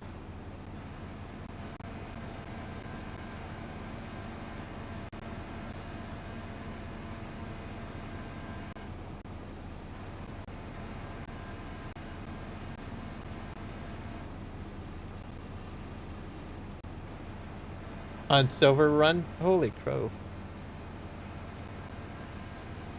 That's impressive. Not many people like vlogging, though. But if you've got joysticks, it's a lot of fun and it's relaxing. I find it relaxing. I do have some frustrating moments from time to time, but overall, if you have the right equipment, like this crane as an example, I like.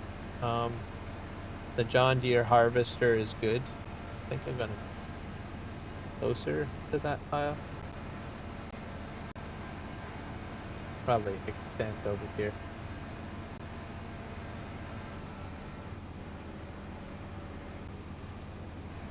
And is it a direct sell that you did with those fields, or are you putting them into production? So most of what I do is I put everything into production, which I enjoy a lot.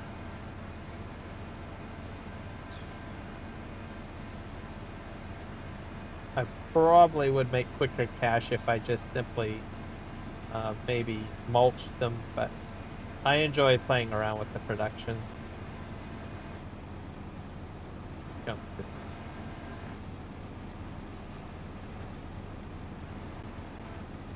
I use a case excavator and an attachment by Kenny 456.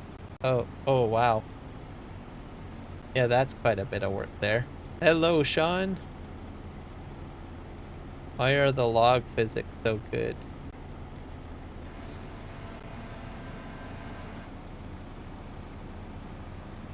They've improved them quite a bit in Farming Simulator 25. I enjoy them. I enjoy the physics in 25. Is there room for improvement? There's always room for improvement, I will say that. But I think it's amazing what they've done.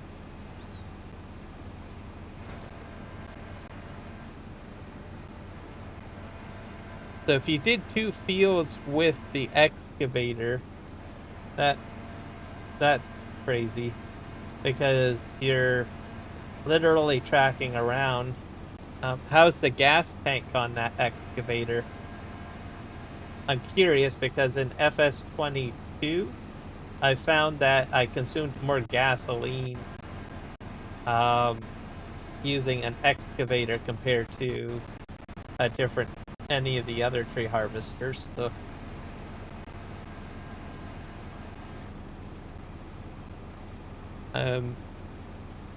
back, by the way, from like 2 weeks ago. Oh, well, welcome back. It's better than 22. Yeah, it is. It is. They put a lot of work into improving the physics. Tremendously. That's why I say now it feels like it's relaxing. I hope to load and sell the rest before plowing and all that fun stuff.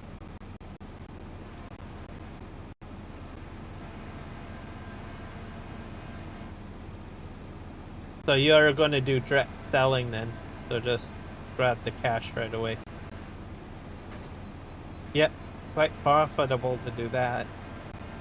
Some people enjoy doing wood chips quite a bit too, but I don't do that. I do sell the wood chips from my factory though, so that's probably the amount of wood chips that I do.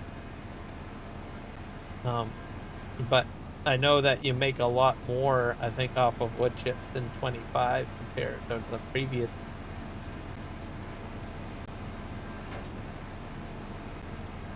I left a picture of the 4 trailers. Oh yes, that's right. I remember now.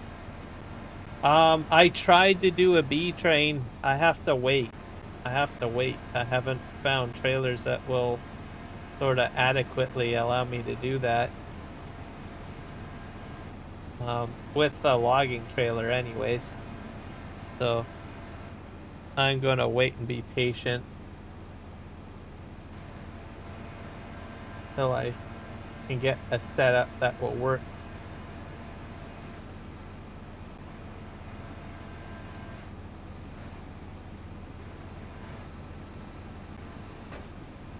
I might do a Discord stream another time. I think I'm all Discord out. More in the mood of just doing chat, I think, tonight. 3 fuel, 3 tanks. Oh, I knew it! I kind of figured you would have drained your gasoline. So not much changed then, I guess, with regards to gasoline consumption and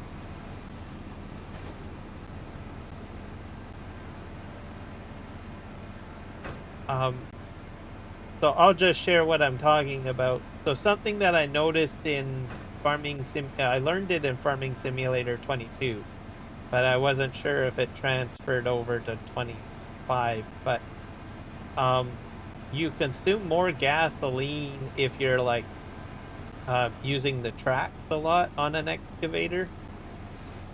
So using an excavator may not necessarily be the most environmentally friendly piece of equipment. But if you do keep the well, in 22 anyways, if you stay stationary, like whatever you're doing is stationary work, like you're just one area, you won't consume as much fuel. So non-tract based harvesters are better on fuel is my point. Okay, I think that trailer.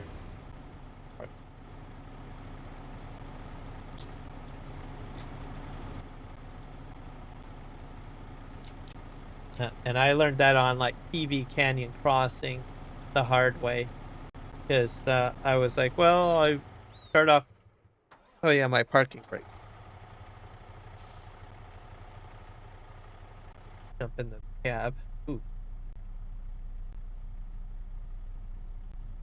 Go down here. I want FS22 so bad, but can't work. You mean 25, right? As I loaded it up. 300 air when it flipped. Yeah, the logs, when they get too close, they have a tendency to do that. That's when they get, I think, basically the collisions of the logs. But it's way better in 25. I have a set too high. Production are full, so I'll let go. Yeah, I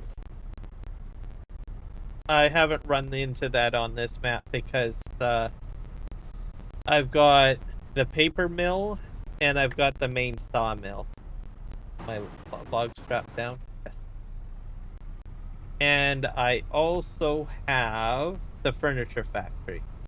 So I made sure that I had basically all the production that I sort of did. Yes, 25. Congratulations, you leveled up, Sean. Let's see here. It ejected me from the game when I flew. Yes, I experienced that several times on PV Canyon Crossing. I end up flying through the air, and then the tractor or the truck or the excavator or whatever it is that I'm operating would end up in the most precarious place after it lands, and my whole game basically locked up. So I had to, task manager quit. I experienced that a few times, especially with logs. I have not experienced that in 25. Not to say that it can't happen. Just putting that out as a disclaimer. But I have not experienced that. All the logs have behaved themselves, for the most part. So I have a set too high.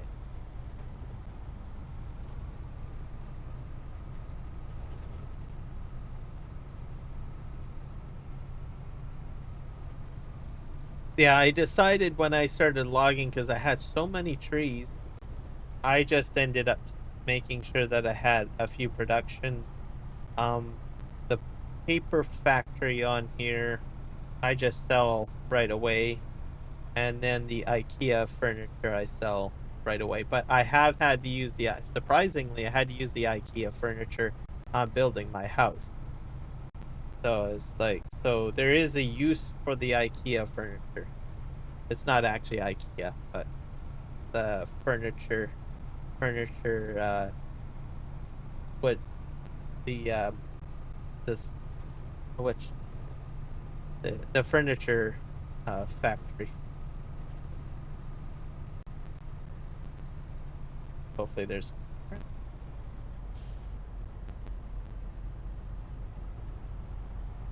And I also own the toy company, the wood toys shop or something like that.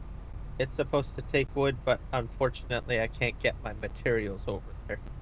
I don't have a way of getting across the water, so I need to build another type of bridge.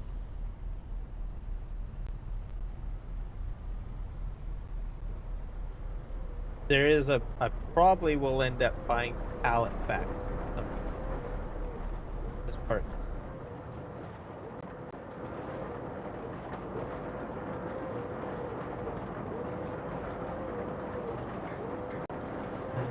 Oh yeah, that's right. This is gonna hit. It's not gonna go under.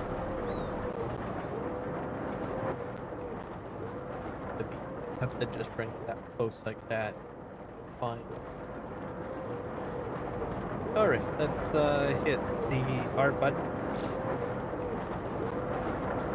Da, da, da, da.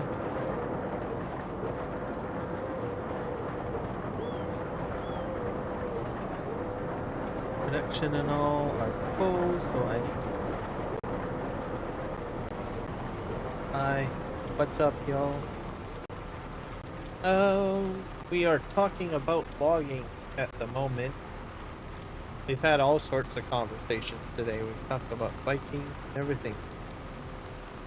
Oh, I guess I should probably get you the link. Let's get you over to where all the parties happen. Because I've got lots of people over on the other stream. Get that. Yeah, because I've got biking in there and I have a few other.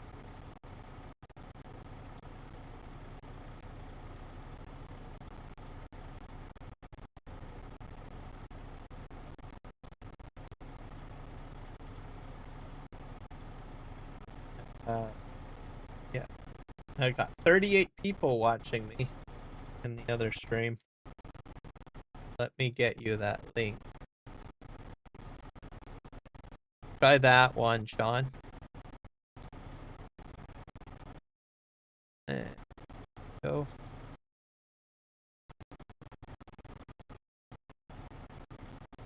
Well, there's about 38 people over there, so might as well call it a party. Right? That are observing. And there's more people actively talking. I've got Lone Wolf over there. I've got Eric over there.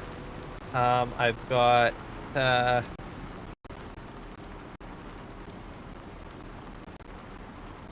Nacho over there and Sydney. Rocket might be still there. There's a lot of people. Some people lurking. Lots of people lurking. But it's where we're all having the conversation.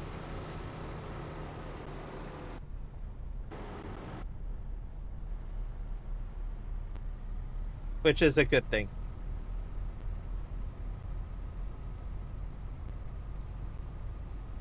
Okay. Go get another load and try to clean up more of the logs. But yeah, I'm exceptionally intrigued about getting a railroad. But got some of it down. Just to play with the tools. The idea of how Terraform works. That. And then lots of logging, which is something that I enjoy doing quite a bit. One of my favorite things.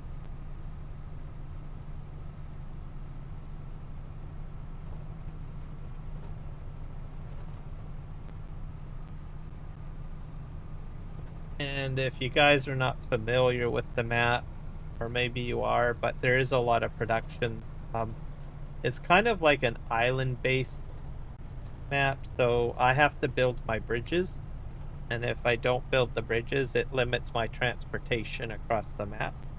So I have to get like my productions going. I have to do cement, I have to do lumber, I have to do nails, I have all sorts of different things. So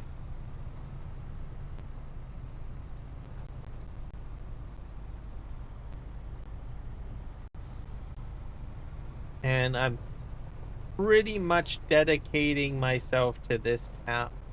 There might be one or two other maps I might try selectively that isn't related to PV Canyon or PV Rivers. because I'm determined in this game at least to get through an entire PV construct, I guess. Like try to get to tier 3 productions, all that stuff. So solo.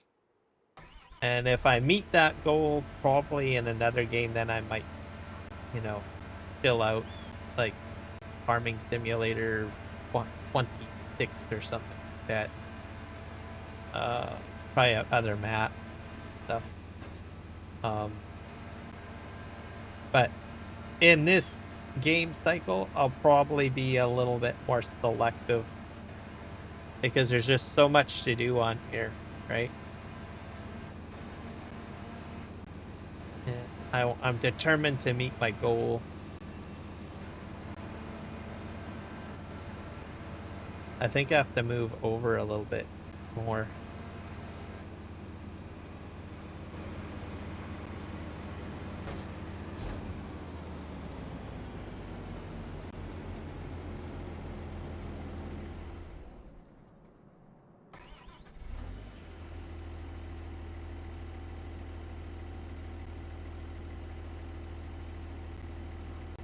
Oh yeah, I gotta release the parking brake.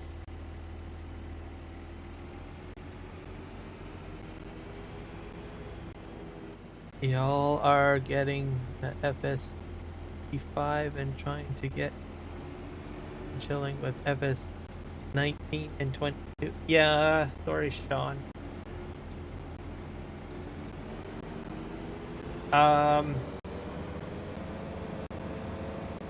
Be patient. There's a lot of things you can do to make 25 cheap. For one, there are tons of Giants partners. There might be one in my chat right now that might be able to give you a discount code. And I don't mind if you do that, by the way. I got 38 people watching. One of you guys is probably, hey, Eric, aren't you you're a Giants partner.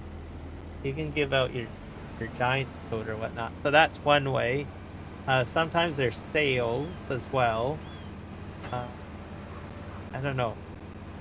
To make the game at least, reasonably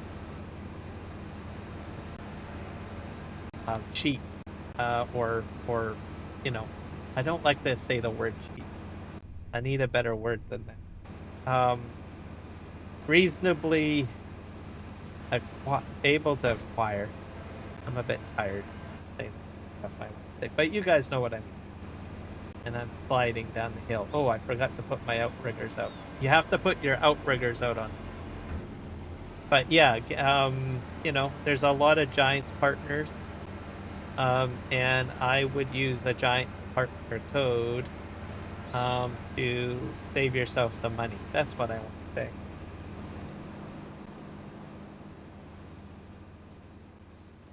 It's less expensive. Yeah, exactly. So there's that, and then there's sales too. Sometimes Steam has sales. I'm guessing Xbox, PlayStation, everyone has sales from time to time. Just wait for that, and then you throw the partner code in, and you might save yourself quite a bit of money.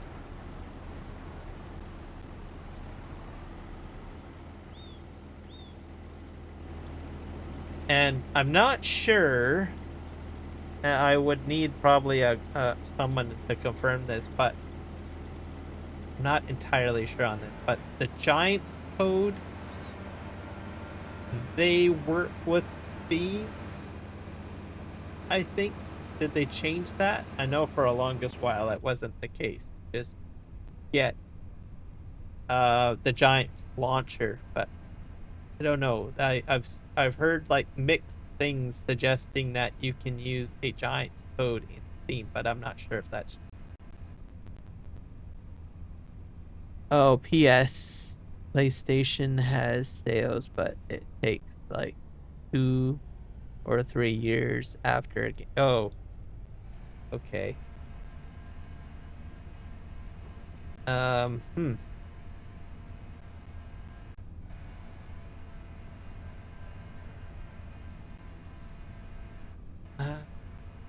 Does PlayStation have like something like the Xbox Game Pass or something? Can you do that? Maybe that it'll show up in there, like PlayStation Pass or something. I know a lot of Xbox people usually say that comes available.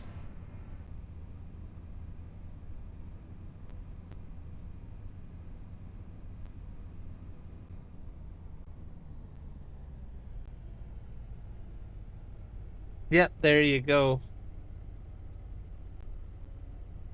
So he's a partner. So if you've got questions about getting deals, ask him.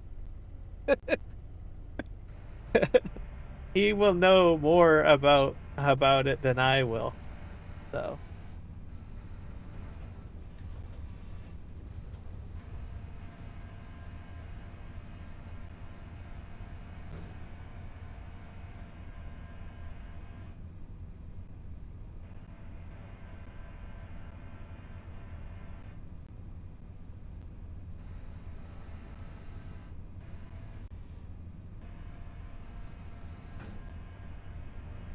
PlayStation Plus.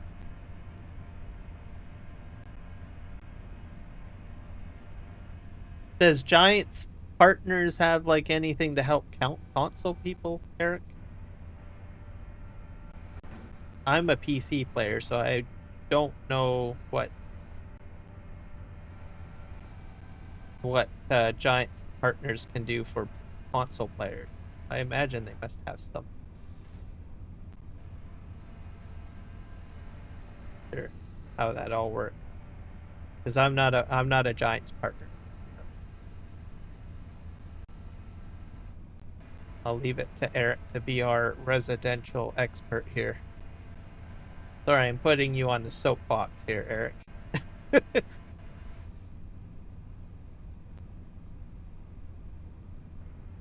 I'm getting head out. Probably going to make another toy. See ya. All right. Fair enough. Thanks for stopping in. And I'm glad that we got your live streaming working, by the way.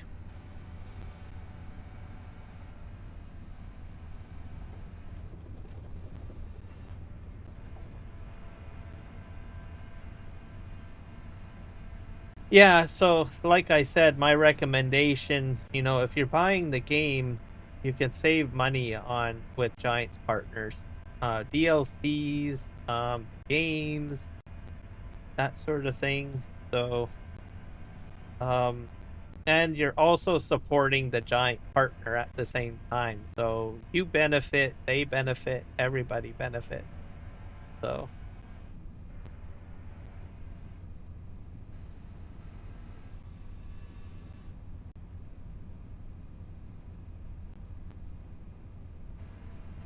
nope, consoles are restricted to Sony by Sony and Microsoft. Oh, okay.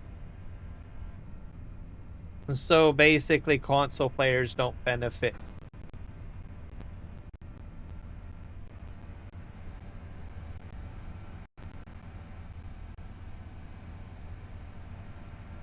But I always encourage people to, like, if you're going to buy something, anything, I mean even like the sim the Thrustmaster sim sticks or whatnot, those are now becoming console available, right? There are partners that have codes for that, right? So um and these days everybody can save a few bucks. So just you know um ask and see if someone, like, if they're a live streamer. I'm not a partner with anyone except for YouTube. That's it. So but you can ask me and I can probably usually find someone, like as an example, like Eric or whoever, or try to figure out someone who will actually have some sort of code or something might be able to buy. Okay, let me move this, I think. Yeah, and then there's people that have I don't know if you're trying to do like what, a game server, right? Like what do you call it? I am very tired. Not thinking straight. My my ideas are faster than my brain at the moment. Nitrado servers, those sort of things where you can, create your own game servers. There are partners that do that as well, where you get discounts on um, game servers too. And it doesn't have to be farm sim, right? Like if you play different games, maybe you don't play farm sim, but you want. Let me think. Play like Pow World or Flight. What ATS, right? All sorts of other games. Okay, so Eric is Thrustmaster approved and a partner. So if you're gonna buy Thrustmaster products, and I'm guessing it's for all Thrustmaster products, right? I'm gonna assume yes. You could get huge discounts on that, or save yourself money on that.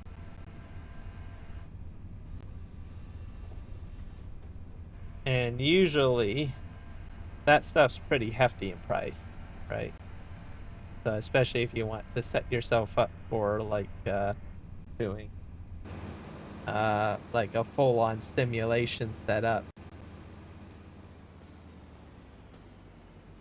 Game testers. Yeah, I suppose game testers probably might have codes, but I don't know. But you really need partners. Partners are the ones. So people that are partners.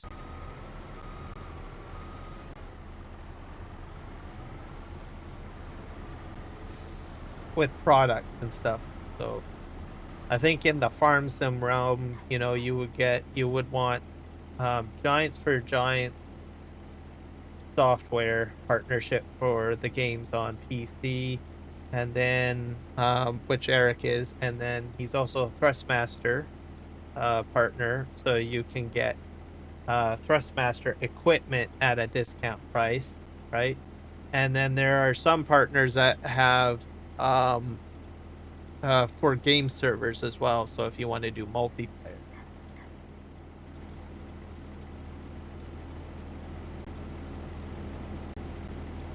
And then when you use the code, like I said, you save money, and you also help the partner at the same time. So it's kind of a win-win situation. So a lot of people that spend, full price for some of this stuff, which I guess helps the main company at the same time. But maybe you want to save a little bit of money and maybe put that money to something else. Like most of the time, this stuff gets purchased for, I don't know, Christmas time, right? Or birthdays and stuff like that.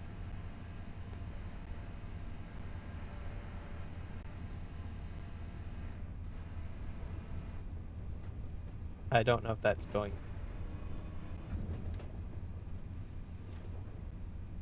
Sorta. I'm in the wrong crane mode. A bit better.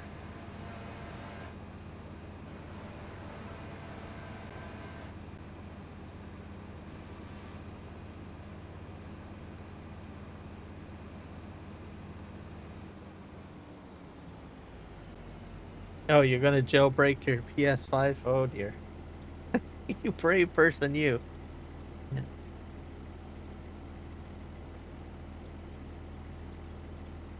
Haven't decided.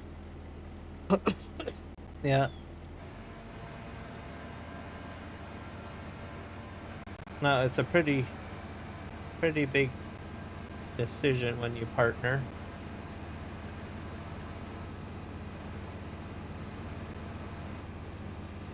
Oh, this one I think he's still a partner. unless you're a partner, Eric. But this one is more for content creators. So, you know how people play music that are, copyright protected? Usually they use Elgato. Or wait, not Elgato. Epidemic Sound. I believe the Farm Sim guy may still be a partner for that. So if you want to have like background music that is within lines with, copyright laws and all of that stuff, because I use it. That's where I get my music from. And that's how I signed up. I actually used his code, but that was quite a few years ago, so I don't know if he's still actually a partner for that. But if you're a content creator and you need to get a music subscription with Epidemic Sound, I'm pretty sure he's a partner. At least he was when I first got into doing that. Hello, Kiwi Sim Farmer. Welcome in. I've got a whole whack of people watching me right now. I got this like visual in my brain of the minions, right? Yeah, I think I need to drive this truck back to the thing. I don't think I've ever had this many people watch me before. It's crazy. And it's welcoming though. Very welcoming. Well, thank you, everybody.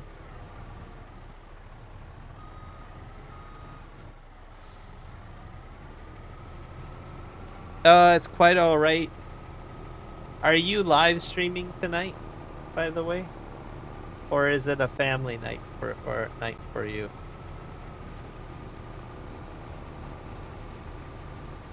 So this is Kiwi, everybody. So make sure you go check them out. I don't know if I can get the Botrix code to work. Try.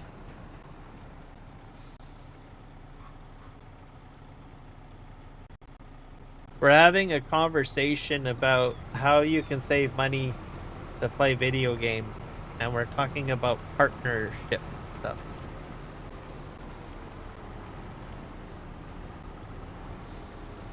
So, and Eric is a partner, so I'm kind of using him as our residential expert on the partnership programs, stuff like that, because I am not a partner. Oh, better be careful here. I almost hit that. But I always try to encourage people to try to get the best deal, save some money, so that's why I'm mentioning it today, I guess. I always forget about that.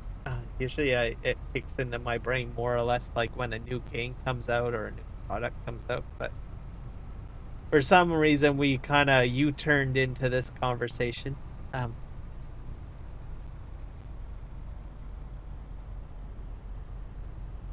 Yes, 44 watching, so I don't know what happened. So I thought I would had like maybe at most like maybe like 5 or 6 people watching. Because my ticker here is picking up the wrong chat. So if someone has rated me and I'm not aware of it, I apologize. So I thank you for the raid if that happened. That's a possibility. Someone might have raided me. Maybe I received 2 raids, so I'm a mess with the bot system at the moment. I'm trying bot tricks out, so just to give you guys an idea, and it's not being very nice on YouTube.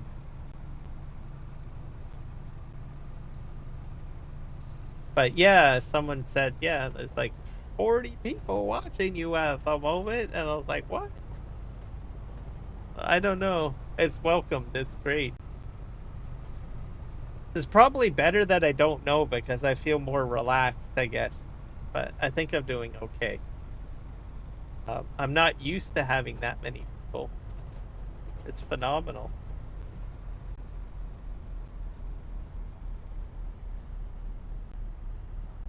Oh yeah, that's right. 22, and then yep, that's right. You're the one that's created the conversation, but it's a good one. Because there are a lot of Giants partners out there, and it helps them out. And there are probably a lot of people that pay full price for some products when they get a really good deal. So, and commonly, a lot of people say, I can't afford it right now, right? Which is understandable. I think everybody in the world is in that boat, right? So, and that's, I think probably now it's like the more focus, it's something that should be talked about. And people should be made aware because we do get new people playing the game, got new people buying new simulator setups and stuff like that because they watch a stream like mine or whoever else and they're like, oh, well, that's cool. I want a steering wheel. I want this, right? And then they look at the price tag and their jaw drops, right? But there's a way to make things affordable. So there we go. We empty that out. Let's go get another load. Me for my setup, um, the steering column, yes, because I don't know anyone that's like a Logitech partner, or at the time when I bought it.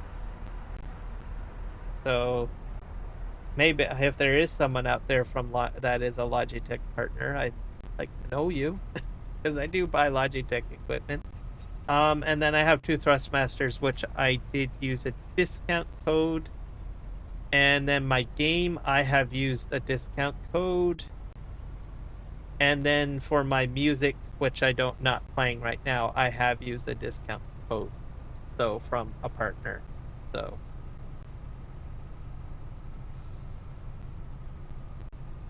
I do hunting for codes. So if I purchase something, I always pop in my mind, I'm going to find someone's code or someone that has a code, then I'm going to use it. And usually my main source is like someone else that live stream, right? That's usually it.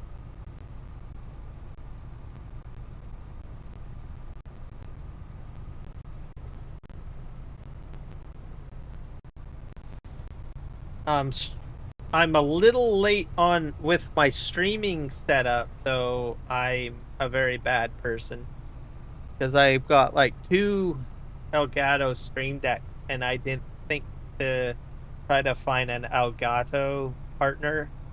But I do now have a live streamer that I watch that is an Elgato partner. He doesn't play farm sim. He's just an educator on how to live stream. He's nutty, basically, is his YouTube handle. So I found him. So if I buy any more Elgato products, I will be using a Elgato code. So, all right. See you later, Sean.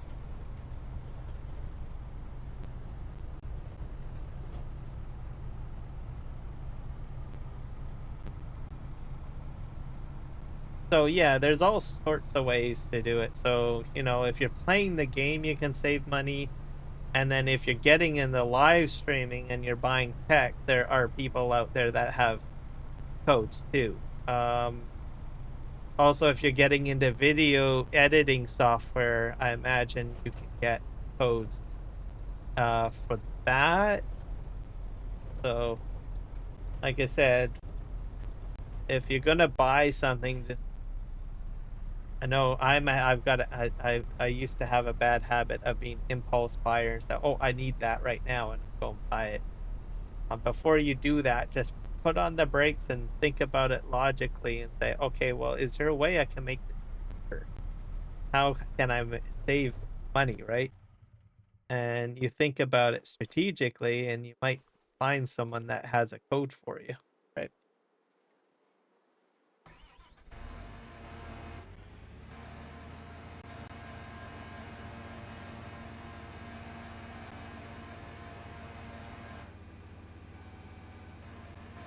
Um, let's see here. Other ways. I'm not sure if it happens as much anymore. This is probably a Giants question, or a Giants partner question that Eric might know. I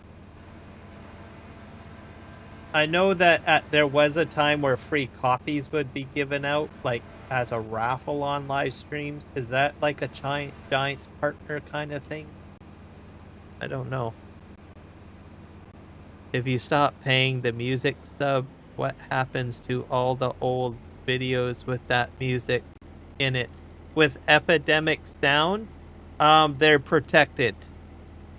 So when you pay for the subscription and you use the music, the license is retained on the videos and the live streams and stuff like that. But when you end the subscription, anything new is not covered. That's how it works.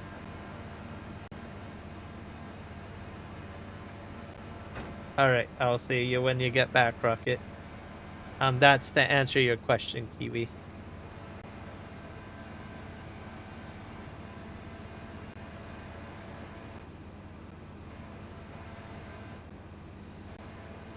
And I think a lot of the big named content creators use Epidemic Sound.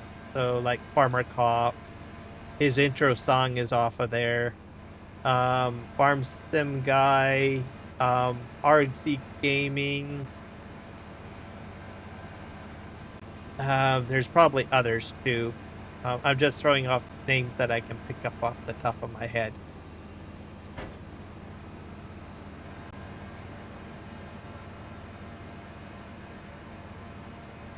And let's see, if you don't want to do subscription, I've enjoyed Epidemic Sound.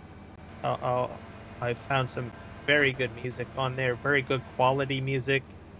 And they have ways of like ripping stuff out. So maybe you like the instruments, but you don't want the vocals. You can take the vocals out. They have ways of doing that's super easy. So I'm very impressed with Epidemic Sound.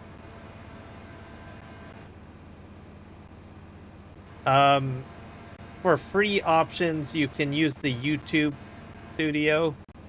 But for me, using the YouTube sounds, like I think for small stuff, I will go in there and grab some music out of there. But you literally are digging quite a bit of digging. I mean, there is some good music in the YouTube Studio Sound Vault library. But I will warn you, you will be digging. So, because it's not really that well organized, I guess. So if you need free options, that would be one. Yep. And like I said, Kiwi, I would probably the only for that one service, the Epidemic Sound, I would probably DM Farm Sim Guy. Because I did use his code, and I'm pretty sure he's still a partner. I think. And if he's not, maybe he would know who is. So.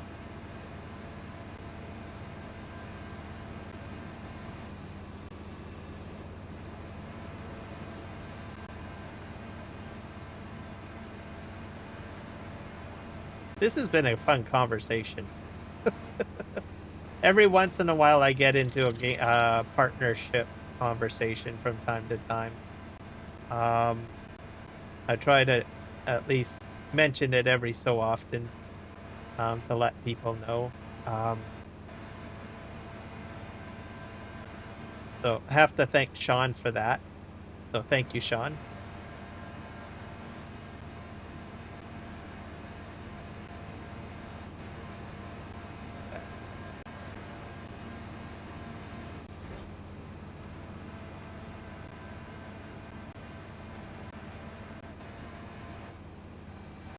And then if anyone is gonna buy Elgato, I can actually put Nutty's channel in here. Now he's not a farm sim guy.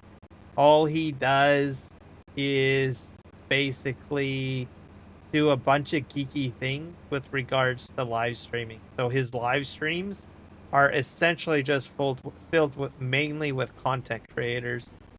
But he is a Elgato partner, and he probably has a few other partners. Chips. He does so many geeky things with, like, this is the guy that can, like, literally, if a super chat comes in through YouTube, it will go into his computer and print out on a Dymo printer as a label, literally, or a super chat. Yeah, and I'm just like, seriously, dude? You got your super chat to go from your YouTube stream through your computer to your Dymo printer and print out all at once. And me, I'm having hard times with alerts and chat on my line.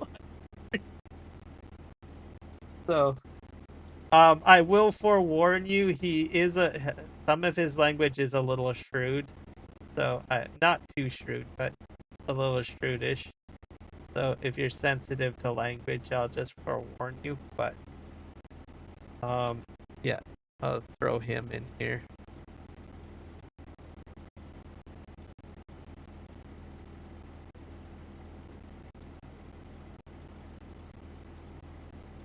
Guys, that's Nutty.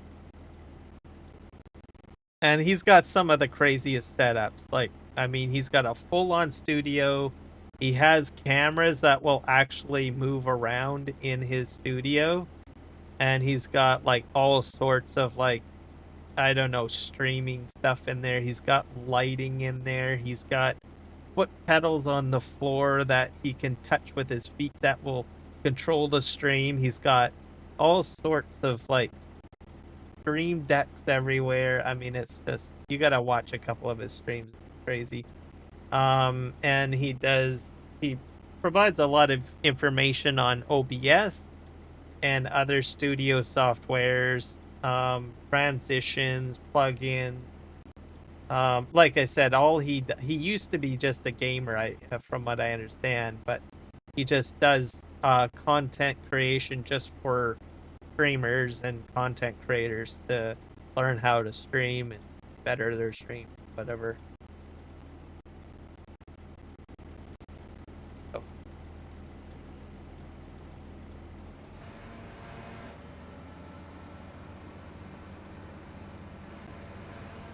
Epidemic Sound. Yeah, it's a good service. I'm very impressed with it. And they keep on improving this service all the time by adding other things. Like, for my video editing, I use a program called DaVinci Resolve. So I'm not an Adobe person or a CapCut person. I use DaVinci Resolve.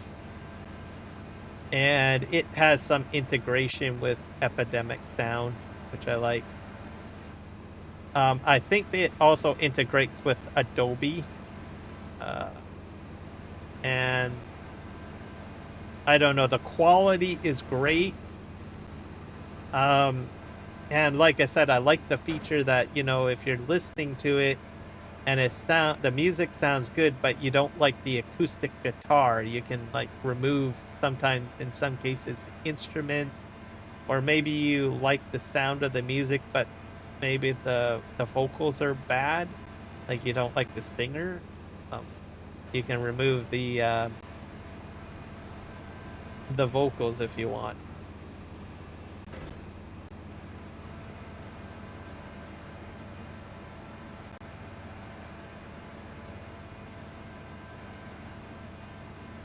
So really cool. Yeah, let's just put that there. Oh, I knew that was gonna fall off. I can still get it back up there. Room.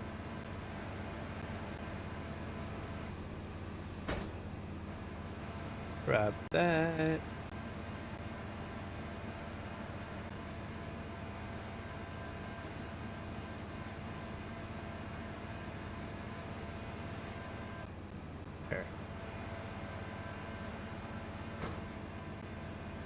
I think we've been having some pretty cool conversations tonight.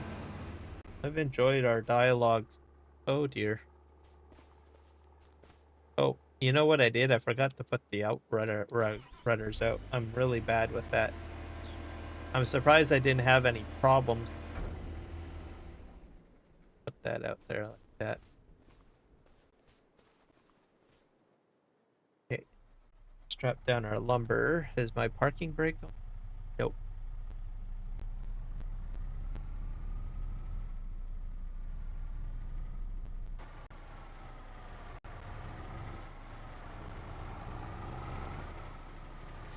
Um,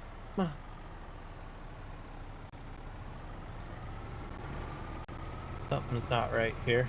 Let me just.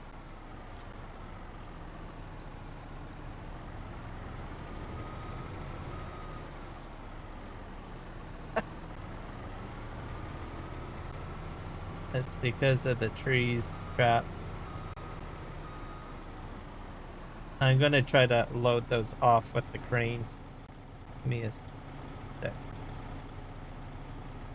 I think it's too much weight.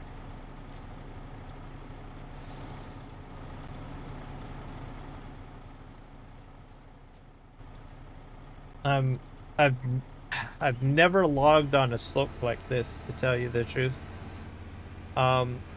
Most of my logging experience has been in 22, and when you start on PV Canyon Crossing, which is the map that I was on, it's just a flat area with a whole whack of trees, so I didn't have to work with slopes or anything. So I'm kind of learning a whole new angle of physics. And if you check my playlist for PV Canyon Crossing, even right from the beginning, you'll see what I mean, and maybe skip a couple of episodes, and you'll notice that I'm just basically in a huge field of trees on that map. And if I had continued, I probably would have went to a more challenging area similar to this to get. But I decided, I'll just jump over to this one. I transferred over some cash to kind of continue my gameplay session sort of over here compared to over there. I need to move forward.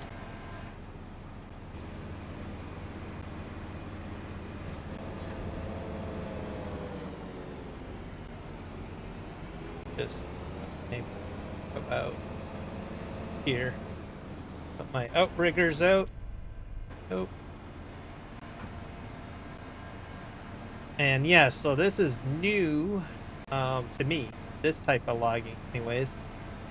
I am still out of range. Okay.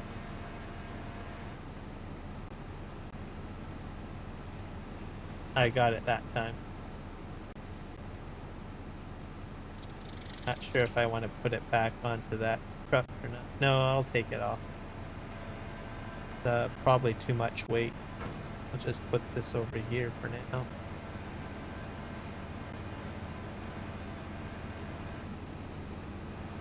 That's a great spot in between two stumps.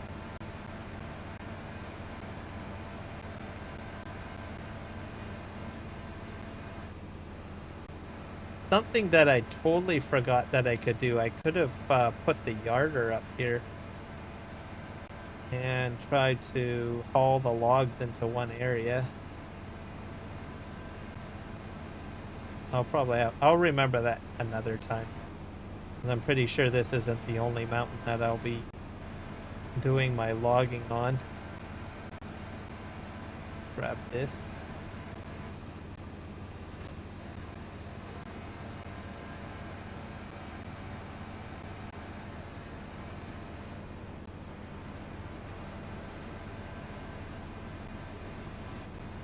Here we go. Alright, let's just put this here. This should probably be another 2 truckloads there. And we're on a very heavy slope, so I don't want to put any more weight onto the truck.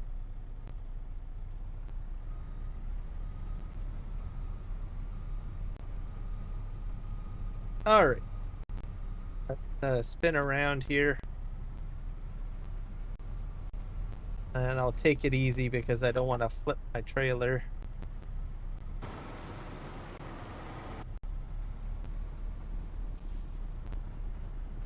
I knew that was going to hit the stump. I think I'm fine. All right.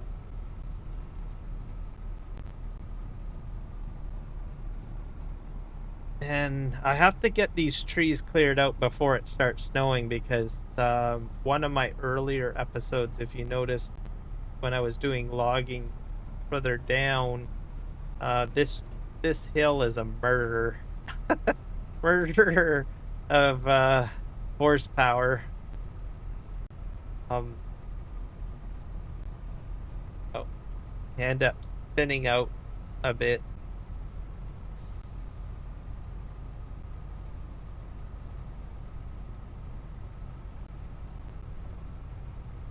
All right, we're going to here. Da, da, da, da. By the way, there is never such thing as free when it comes to music. Yeah, that's true.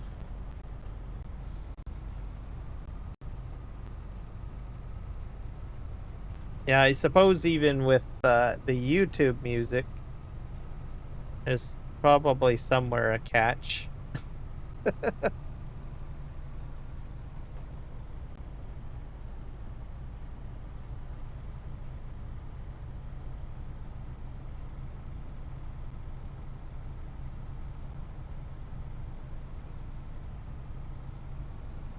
But if you're doing music, I definitely recommend having some sort of license backup just in case. I don't know, it gets really brutal, literally, when it comes to music.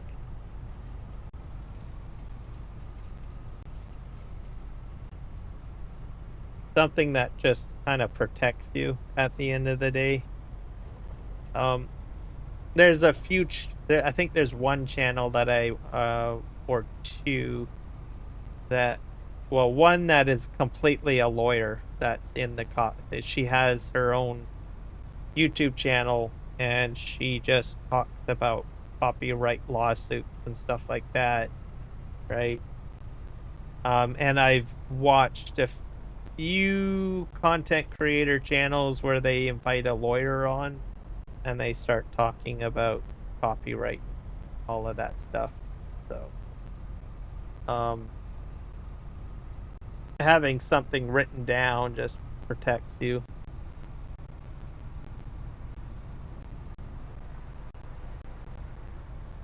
Even on Twitch, like there are Twitch streamers that will do non-copyright music. And I understand the concept of it, but I still use Epidemic sound music.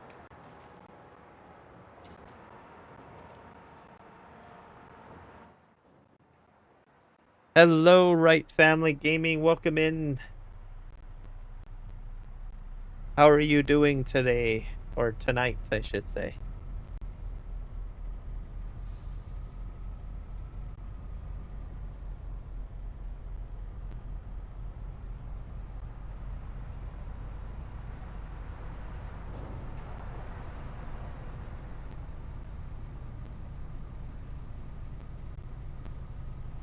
But music, I think with videos, it's good to have some sort of plan with music. With live streaming, you don't really have to have music.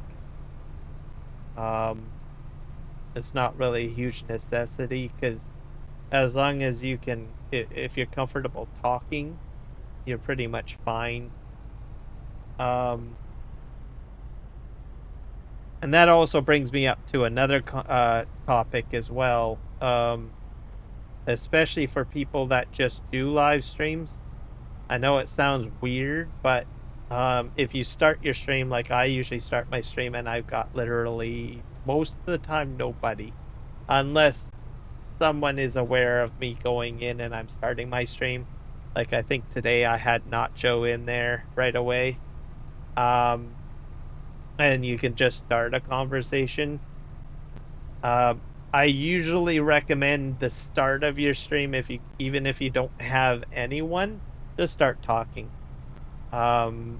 Because your video or your live stream will show up as like a VOD or a video. And so when someone starts watching your live stream, which is now in video format, like in a replay, if you're silent, you might lose the opportunity of keeping that person's interest in your live stream. That's one of the reasons why I killed the timer. Like, I used to do a timer at the beginning of my live stream saying live stream is starting in 5-10 minutes. That usually builds up hype for the live stream. But if it goes to a VOD, or to, as an example, a video format, which is what happens with all my YouTube videos, you've got that 5 minutes at the beginning of your live stream. But realistically, when the person is trying to watch your live stream, they're not interested in watching the 5-10 minute countdown.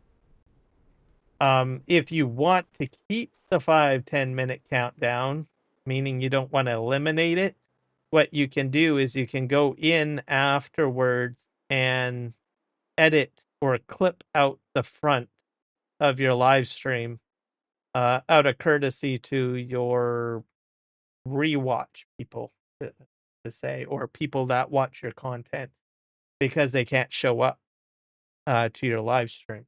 So just kind of a pro tip there. Me, I've just decided I know how to clip. I can do that, but then I thought, oh, I'm just going to go ahead and well, I guess I should have went down the hill. I'm just not going to bother with a timer at the beginning of my live stream. I don't feel it adds any value to my live stream, essentially. And I don't think anyone has ever complained and said, hey, what happened to your 5-minute timer, right? I think people are more interested in engaging with you, other than waiting for starting soon scene or something like that. So I've jumped into just live streaming right off the get-go. That way I'm engaging with my viewership, and I'm putting in more game time, right? Compared to where that 5 minutes is, in my mind, kind of a waste of time, essentially. That's something that I kind of picked up from advice from some of the other channels that I watch, that kind of educate on live streaming. They say it's kind of pointless to have a start screen, unless you're planning on deleting your VOD, right? Or your video content. And I thought, well, that kind of makes sense.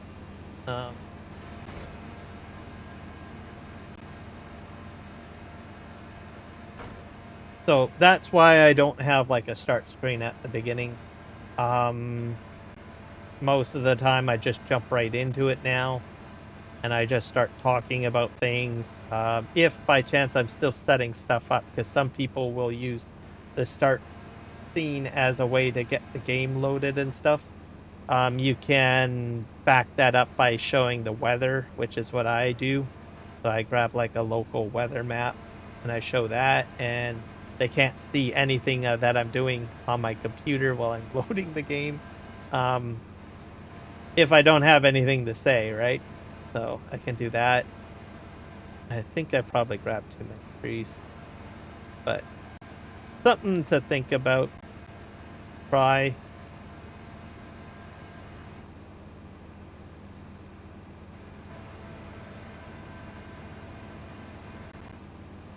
Just dump that in there.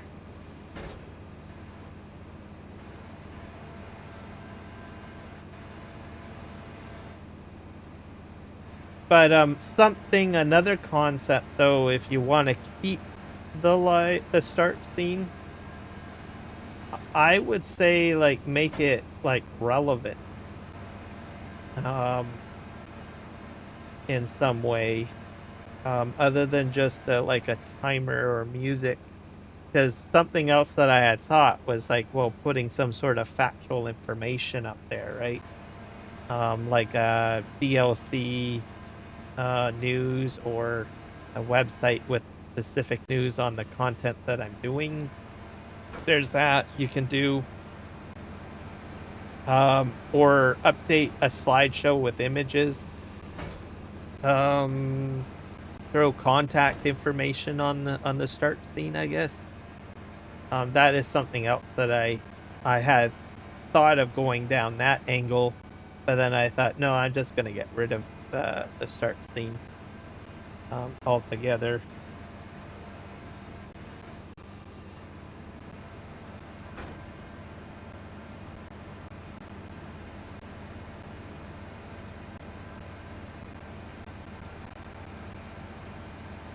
All right, so we got about half hour left.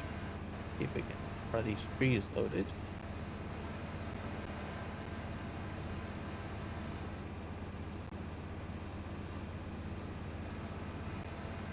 That's falling. Go in and try to grab more of them.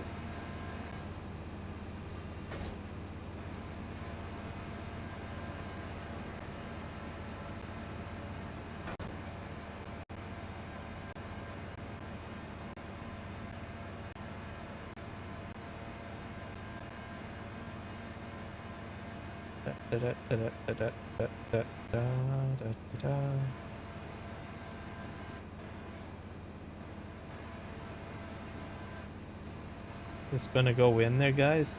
Let's see. Wonder how our survey is doing. Looks like a lot of people think that it's a good idea with the flying emojis. So I'm determined to figure out a way to get the bot working, but it's kind of like a little tinkering project, really, I guess you could say. Everybody has that, right? You get that like one thing that kind of like gnaws on your brain, but you keep it around just to sort of figure things out. Let's just move these over. That did not go very well.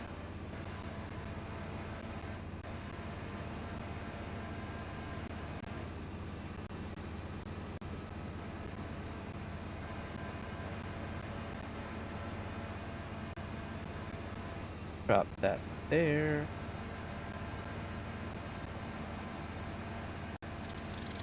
And most of these little bits I'm probably just going to chop up. So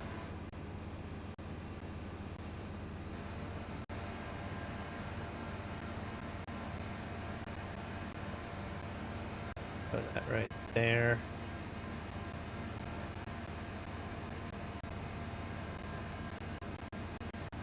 All right.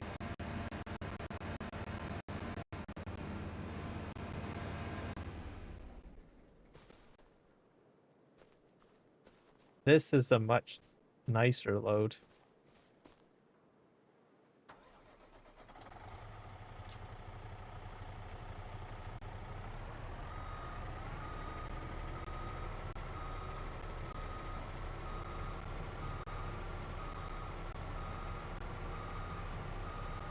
We'll jump in cab in a moment here.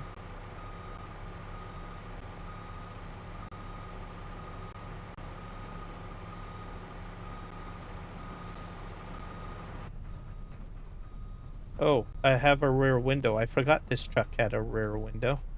Okay, I'll have to keep that in mind. Go up the hill.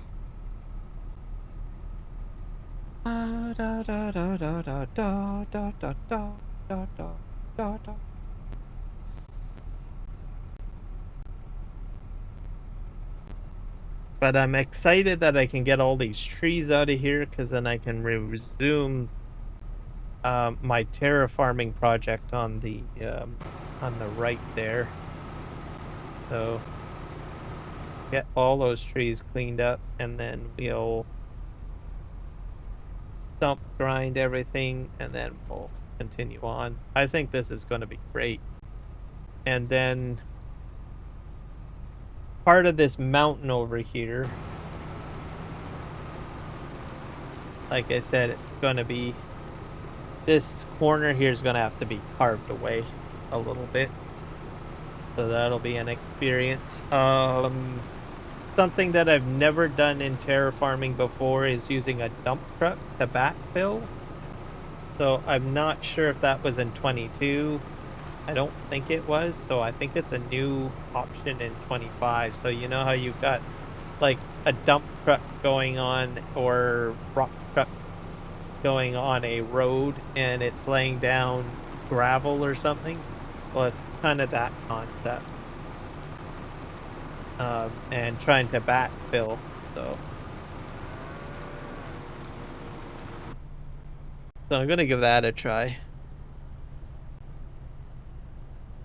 See if I can figure that out, because I've never done that before.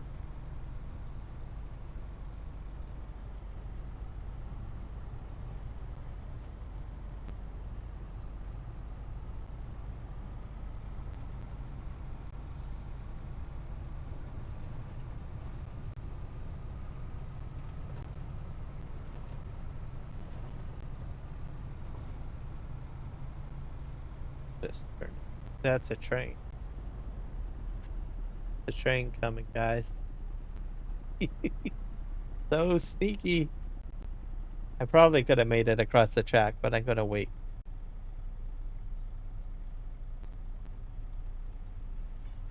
That guy's out to get me, I'm telling you. But this side is so flat. I honestly think if I do get my train somehow over here, I'm going to use this like as a siding area or something. So a lot of train assets, I think, will be in this little grove.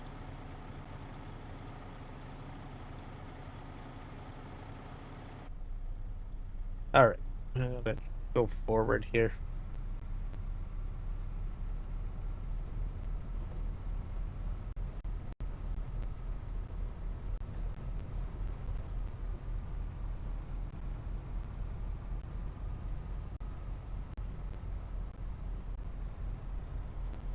And I'm going to jump back to my bridge because I just concerned about that bridge.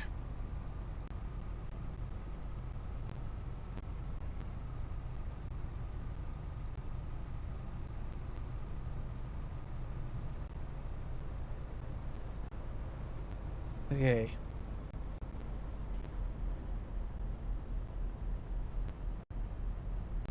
Here.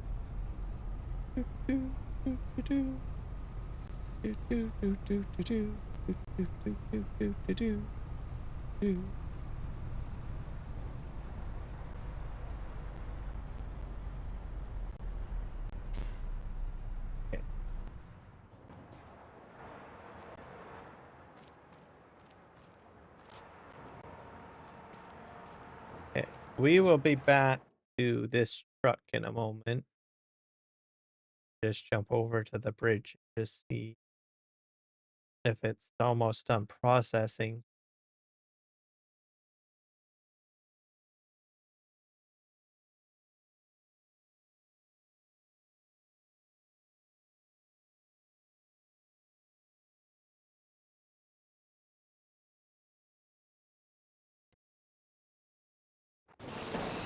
All right.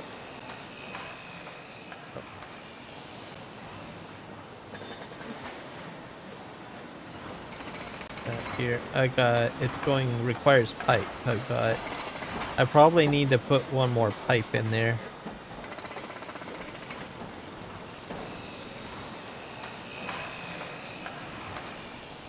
I'll grab one more pipe.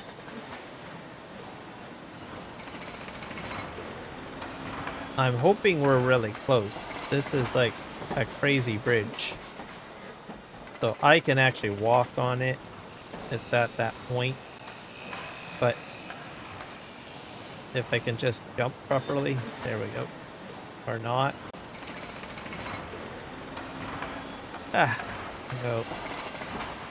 So as I understand it, when it's finished, if a boat is going underneath, these signs are going to go down.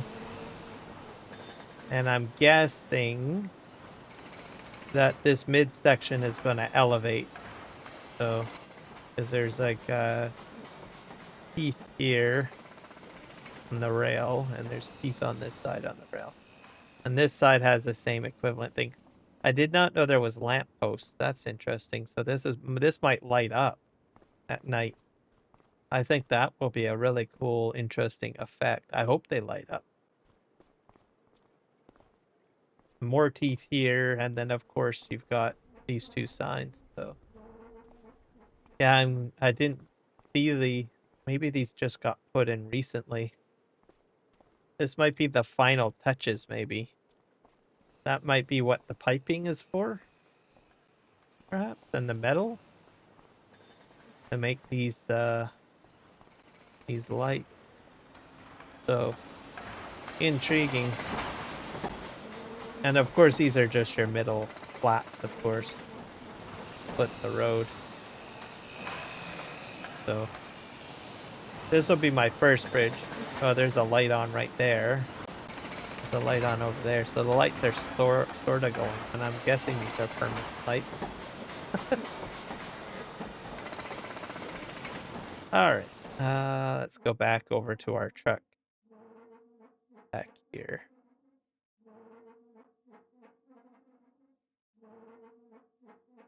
Da da da da da. Okay.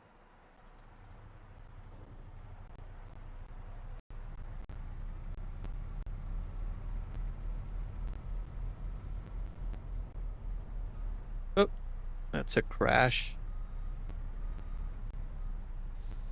Crashing quite a bit today.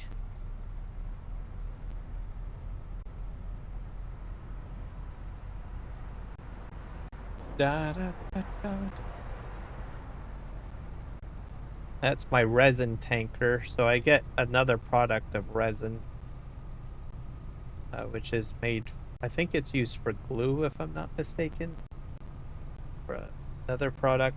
I don't have a factory that uses it yet, so I've been selling it. It's nice that it's in tanker form. Before in PV Canyon Crossing, the Farming Simulator 22 map, it was pallets, so it's a nice touch that I can just fill up a tanker and haul it away and just sell it if I want.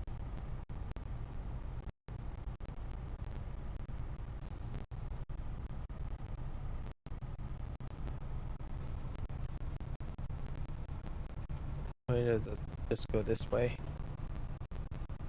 Da, da, da, da, da, da, da.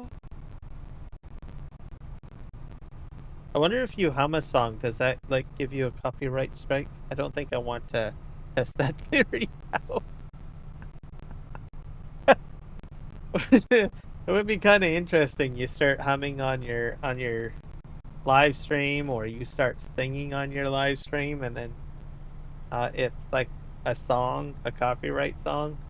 I don't think it works that way, but it would be pretty hilarious if something like that happened. Well, not really hilarious, but you know what I mean. Like, really? It's just me humming. Look, here I can put on a performance for you.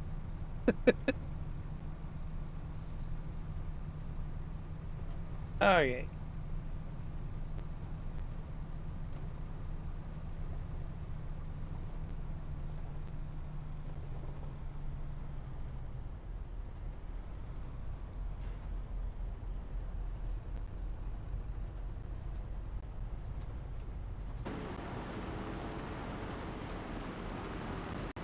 Yeah.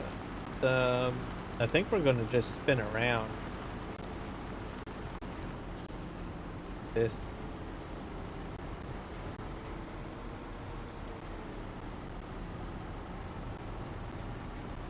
Park it.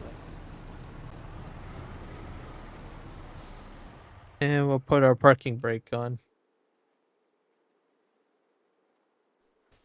Oh, yeah, vehicle control add-on gives you the parking brake. Definitely helps. The train, as an example here, definitely on a hill needs a parking brake. Because I got out of the train right here, like on this slope, and it still ended up sliding down the track when I put like rock in the last car. So it wasn't until I put the parking brake on that it actually stopped the train. I like to use the parking brake for the excavator because it just sits here most of the time and it digs stationary. So instead of, accidentally hitting the pedal on the ground or hitting a mouse button or a WSD key or something and causing the tracks to move forward and back, you set the parking brake and all you can do is control the bucket and the actual cab, right? So that's handy. Same with this crane down here, same concept. Mind you, you can't really move too much with the outriggers put out, but just a good idea. Also, I think it helps it stops sliding, stops you from sliding down the slope. So, and what else? Oh, the boats. There are boats in this on this map too. So, if you create a dock or a port or something along those lines, if you put the parking brake on, the shift in weight from a transport truck going onto the actual, onto the actual ferry or whatnot, will prevent it from sliding, so, or moving or shifting in the water. So that's why a parking brake is handy as well. Maybe if you're loading the barge or something like that. Welcome back, Rocket.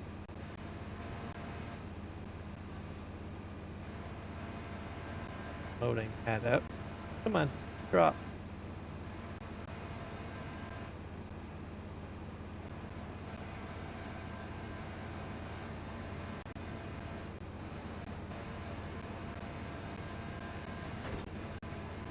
That. Ta-da! We'll go grab one of these.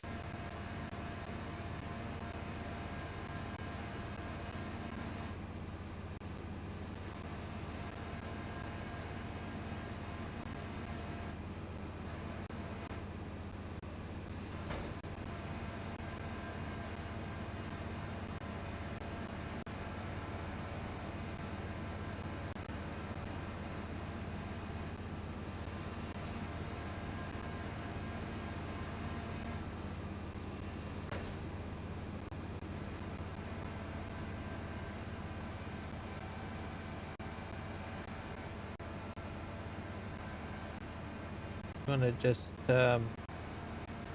somehow get this in here.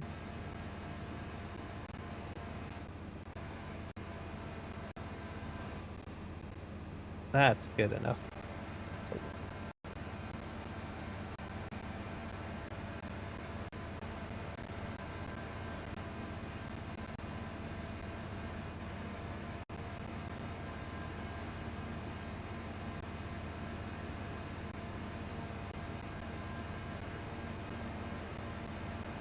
Da da da da da da da da da da da da.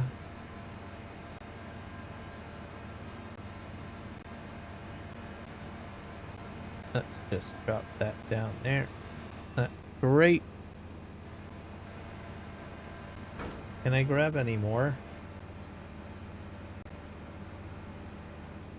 Yeah, I'm just gonna move forward.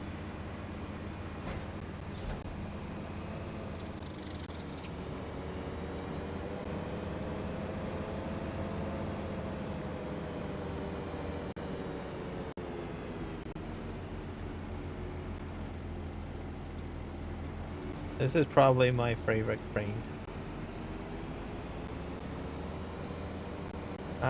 I'll just face reality. It is my favorite crane.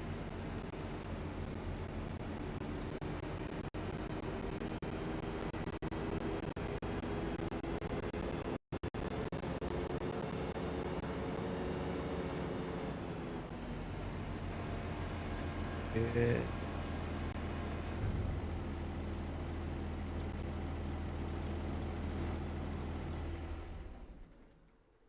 I'll take this other truckload back up. I probably could fit a bit more logs on there, but leave it as is. Okay. Go. Let's go, go, go, go.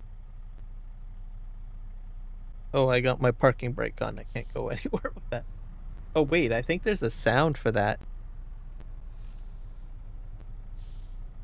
Yeah, the air brakes release when you use the parking brake. That's interesting.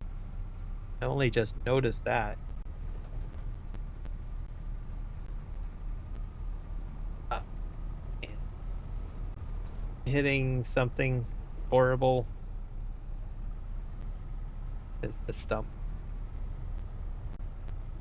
Am I stuck? Nope, I'm free.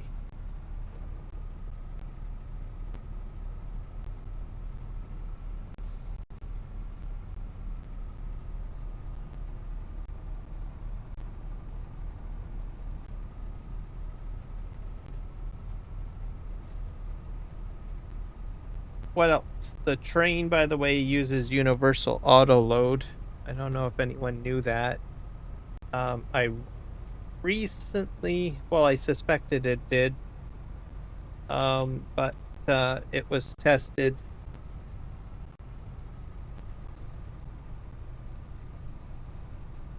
by Billy that earlier this morning. So I was like,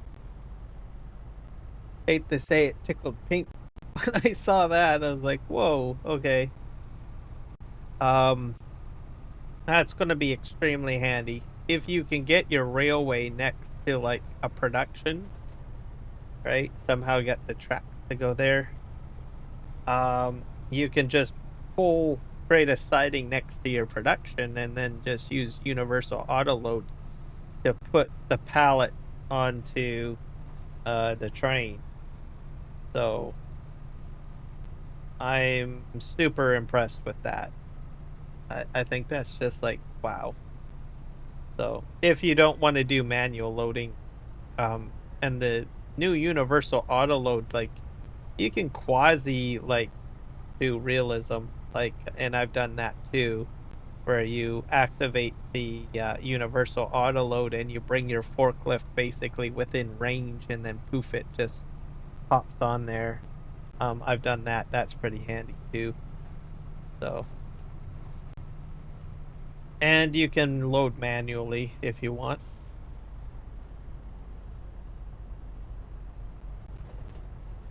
And there's a fuel car as well, or a liquid car. I imagine you could probably haul your herbicide, your milk, your fuel, that sort of thing. There's the logging one that has universal auto load. You can universal auto load your logs on.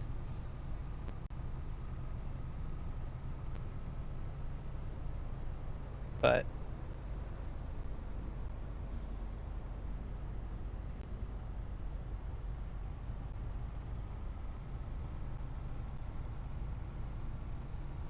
I should probably share the link for the modders website. It's on itch.io. To find.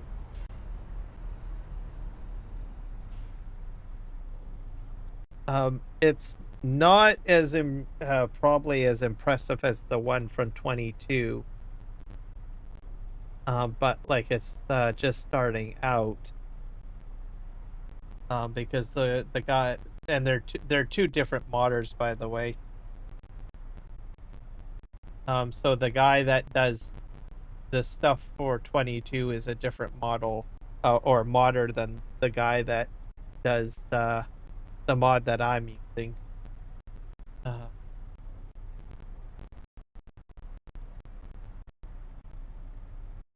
So yeah, here's the link. The mod. But I imagine it's probably going to get more items added into it. Probably new more trains, perhaps. We'll see.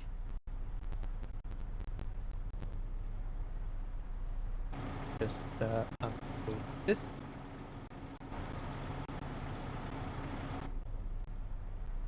And then what else? I always like to talk about hanging out. Oh yeah, I should show you guys a car wash too. This is by FS Minor. Wash my truck up, I guess, a little bit.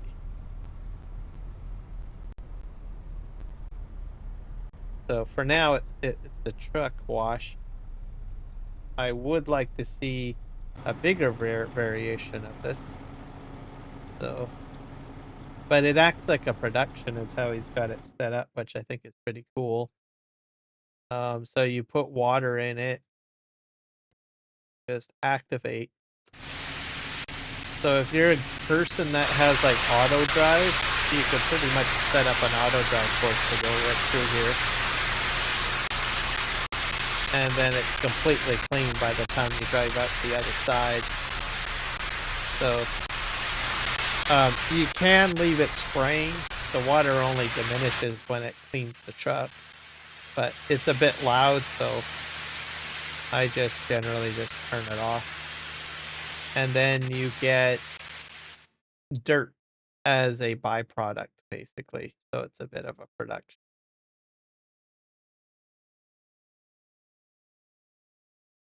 But hopefully we'll see it get a little larger. Maybe we'll see a version that's like I can't fit like a combine through here or anything. It's just too narrow because it's just intended to be a truck wash.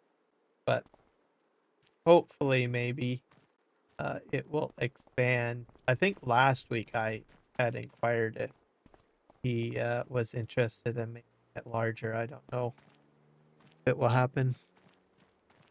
Yep, we will see you later. And thank you for stopping in.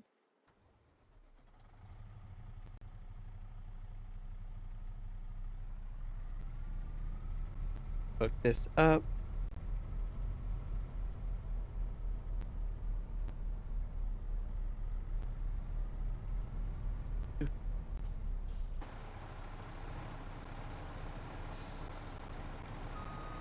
Oh yeah, I got a rear window. Yeah.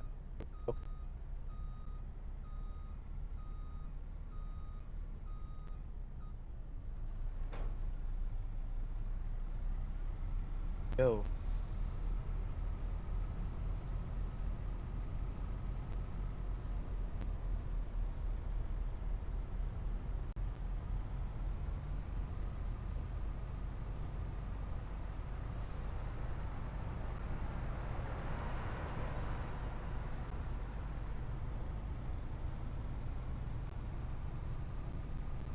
So I'm in the winter months. We will probably see more farming when we get into spring. So I want to plant corn. The corn has a purpose. I'm going to make it into fuel. So my shell fuel production basically can take different types of fill types. Corn being one of them. I think it'll even take sugarcane if I'm not mistaken. That's the other production that I was thinking of that I would need to use sugarcane for. So perhaps I will put down a sugarcane field somewhere to do that. Because I want to do more bakery products and I need sugar. So I want to buy the sugar mill. And start making cake at my small bakery, the plan. So I've got a surplus amount of flour backing up. So I need to find a way to utilize the flour. I mean, I could just sell it if I wanted to, but I generally like to take what I make and try to put it into the next production line. and then get to the final product and just sell it off.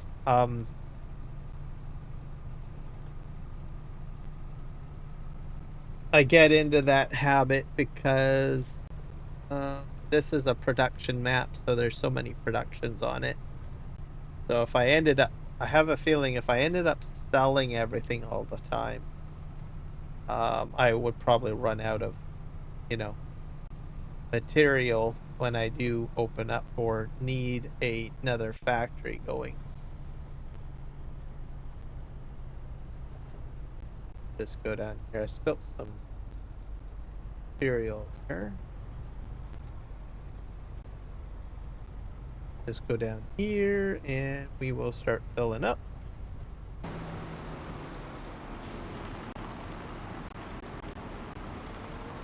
Yeah. But this is a PC only map. Most of the mods are PC only.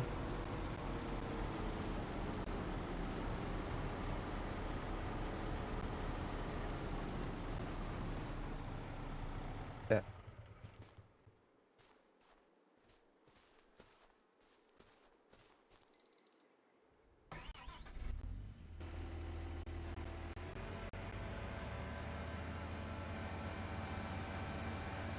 This bunch, we got 2 bunches here by the looks of it. Ta-da! Physics are amazing.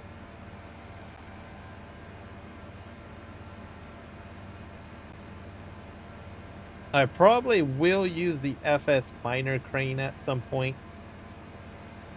Just out of curiosity, just to see if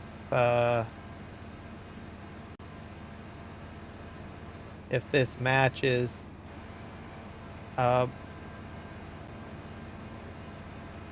We'll have to see. I got some ideas, like I will probably put it like in a big truck stop or something, or I might put it in a rail yard because it's more of a stationary crane. So I might give that a try at some point, but that'll probably be later on down the road or something.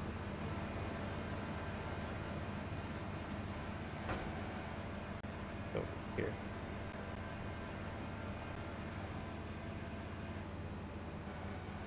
Da-da. Probably put another bunch of logs other than these in here.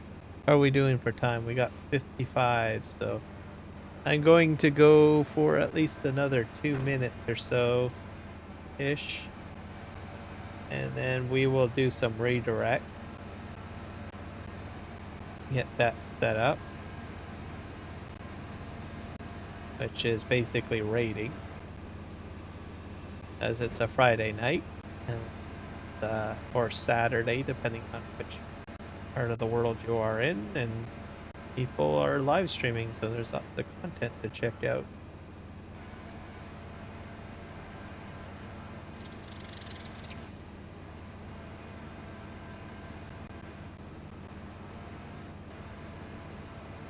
No, not going.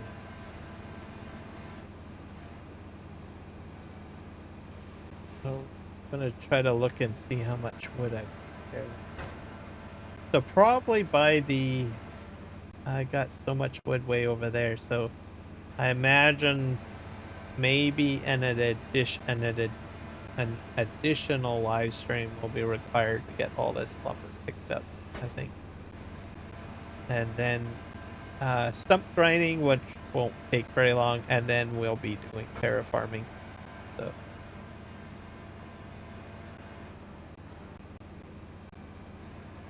which will be that slope at a 5-degree angle. Great. All right. I think that's good. That's quite a bit.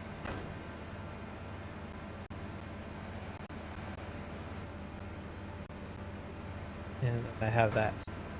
Have all of that over. Which way do I want to go? Have any more over there?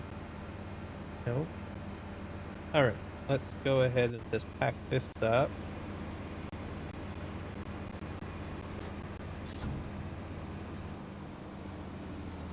Parking brake is on again.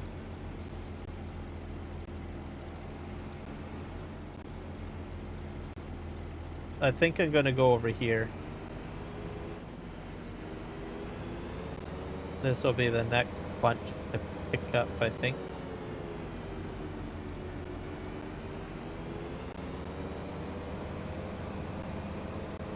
We're just going to get this bunch. That's probably another truck load. Truck trailer load, I think. I think that's probably pretty good. Let's put out the outriggers. I'll see if I can reach to grab those in the distance. I'm not sure if I'm close enough. Come on. Here.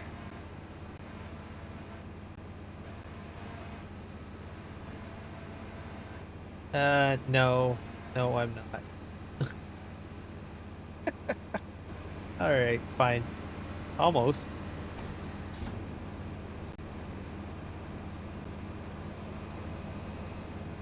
Alright. Let's back up. Oh yeah, parking brake again. No, I had it off. What the? Okay, am I stuck on something? What I will do.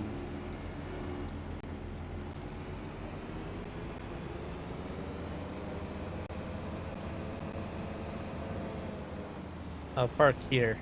This should be good enough.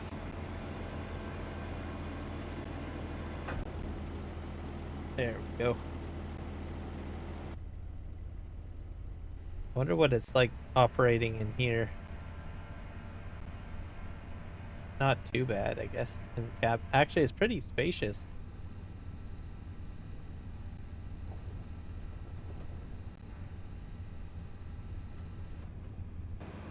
Take a look up here. Got that.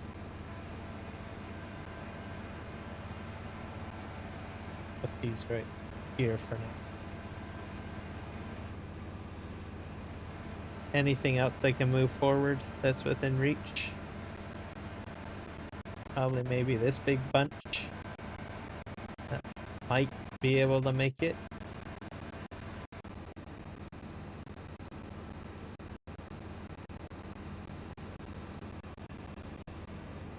Alright. This here. So I'm gonna make this my last thing here, moving this pile. We're gonna go set ourselves up with some redirect.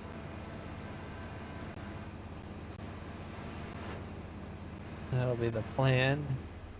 Let's go here.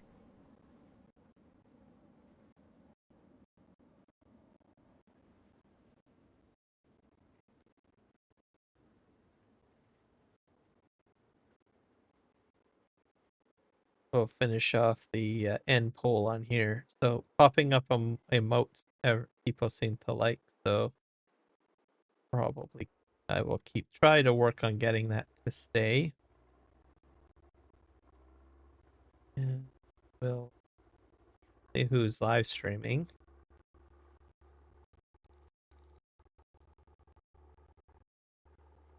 Add.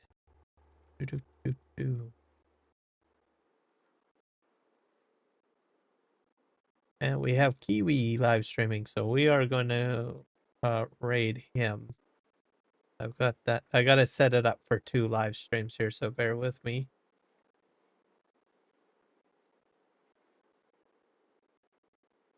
And while I'm getting this set up, thank you everybody for, popping in.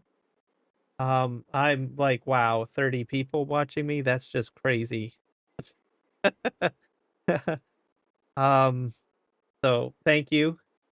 I'm glad that you guys didn't all go hello, because I'm usually a pretty shy person, so I usually like to be a little bit chill and kind of hang out and have a small group of conversation with people. So I'm not usually too. It's not that I don't appreciate a lot of people, but it's I get stage fright. Let's just put it that way. So, but I think I did all right, man. This is a lot of people. This is crazy. Um, yeah. So we're gonna send you guys all over to Kiwi. So thank you, everybody. Make sure you say hi to him. He's fantastic. He's from New Zealand. You're gonna love him. Let's tell him that Kiram Gaming sent you, and you guys all rock and happy farming. Take care.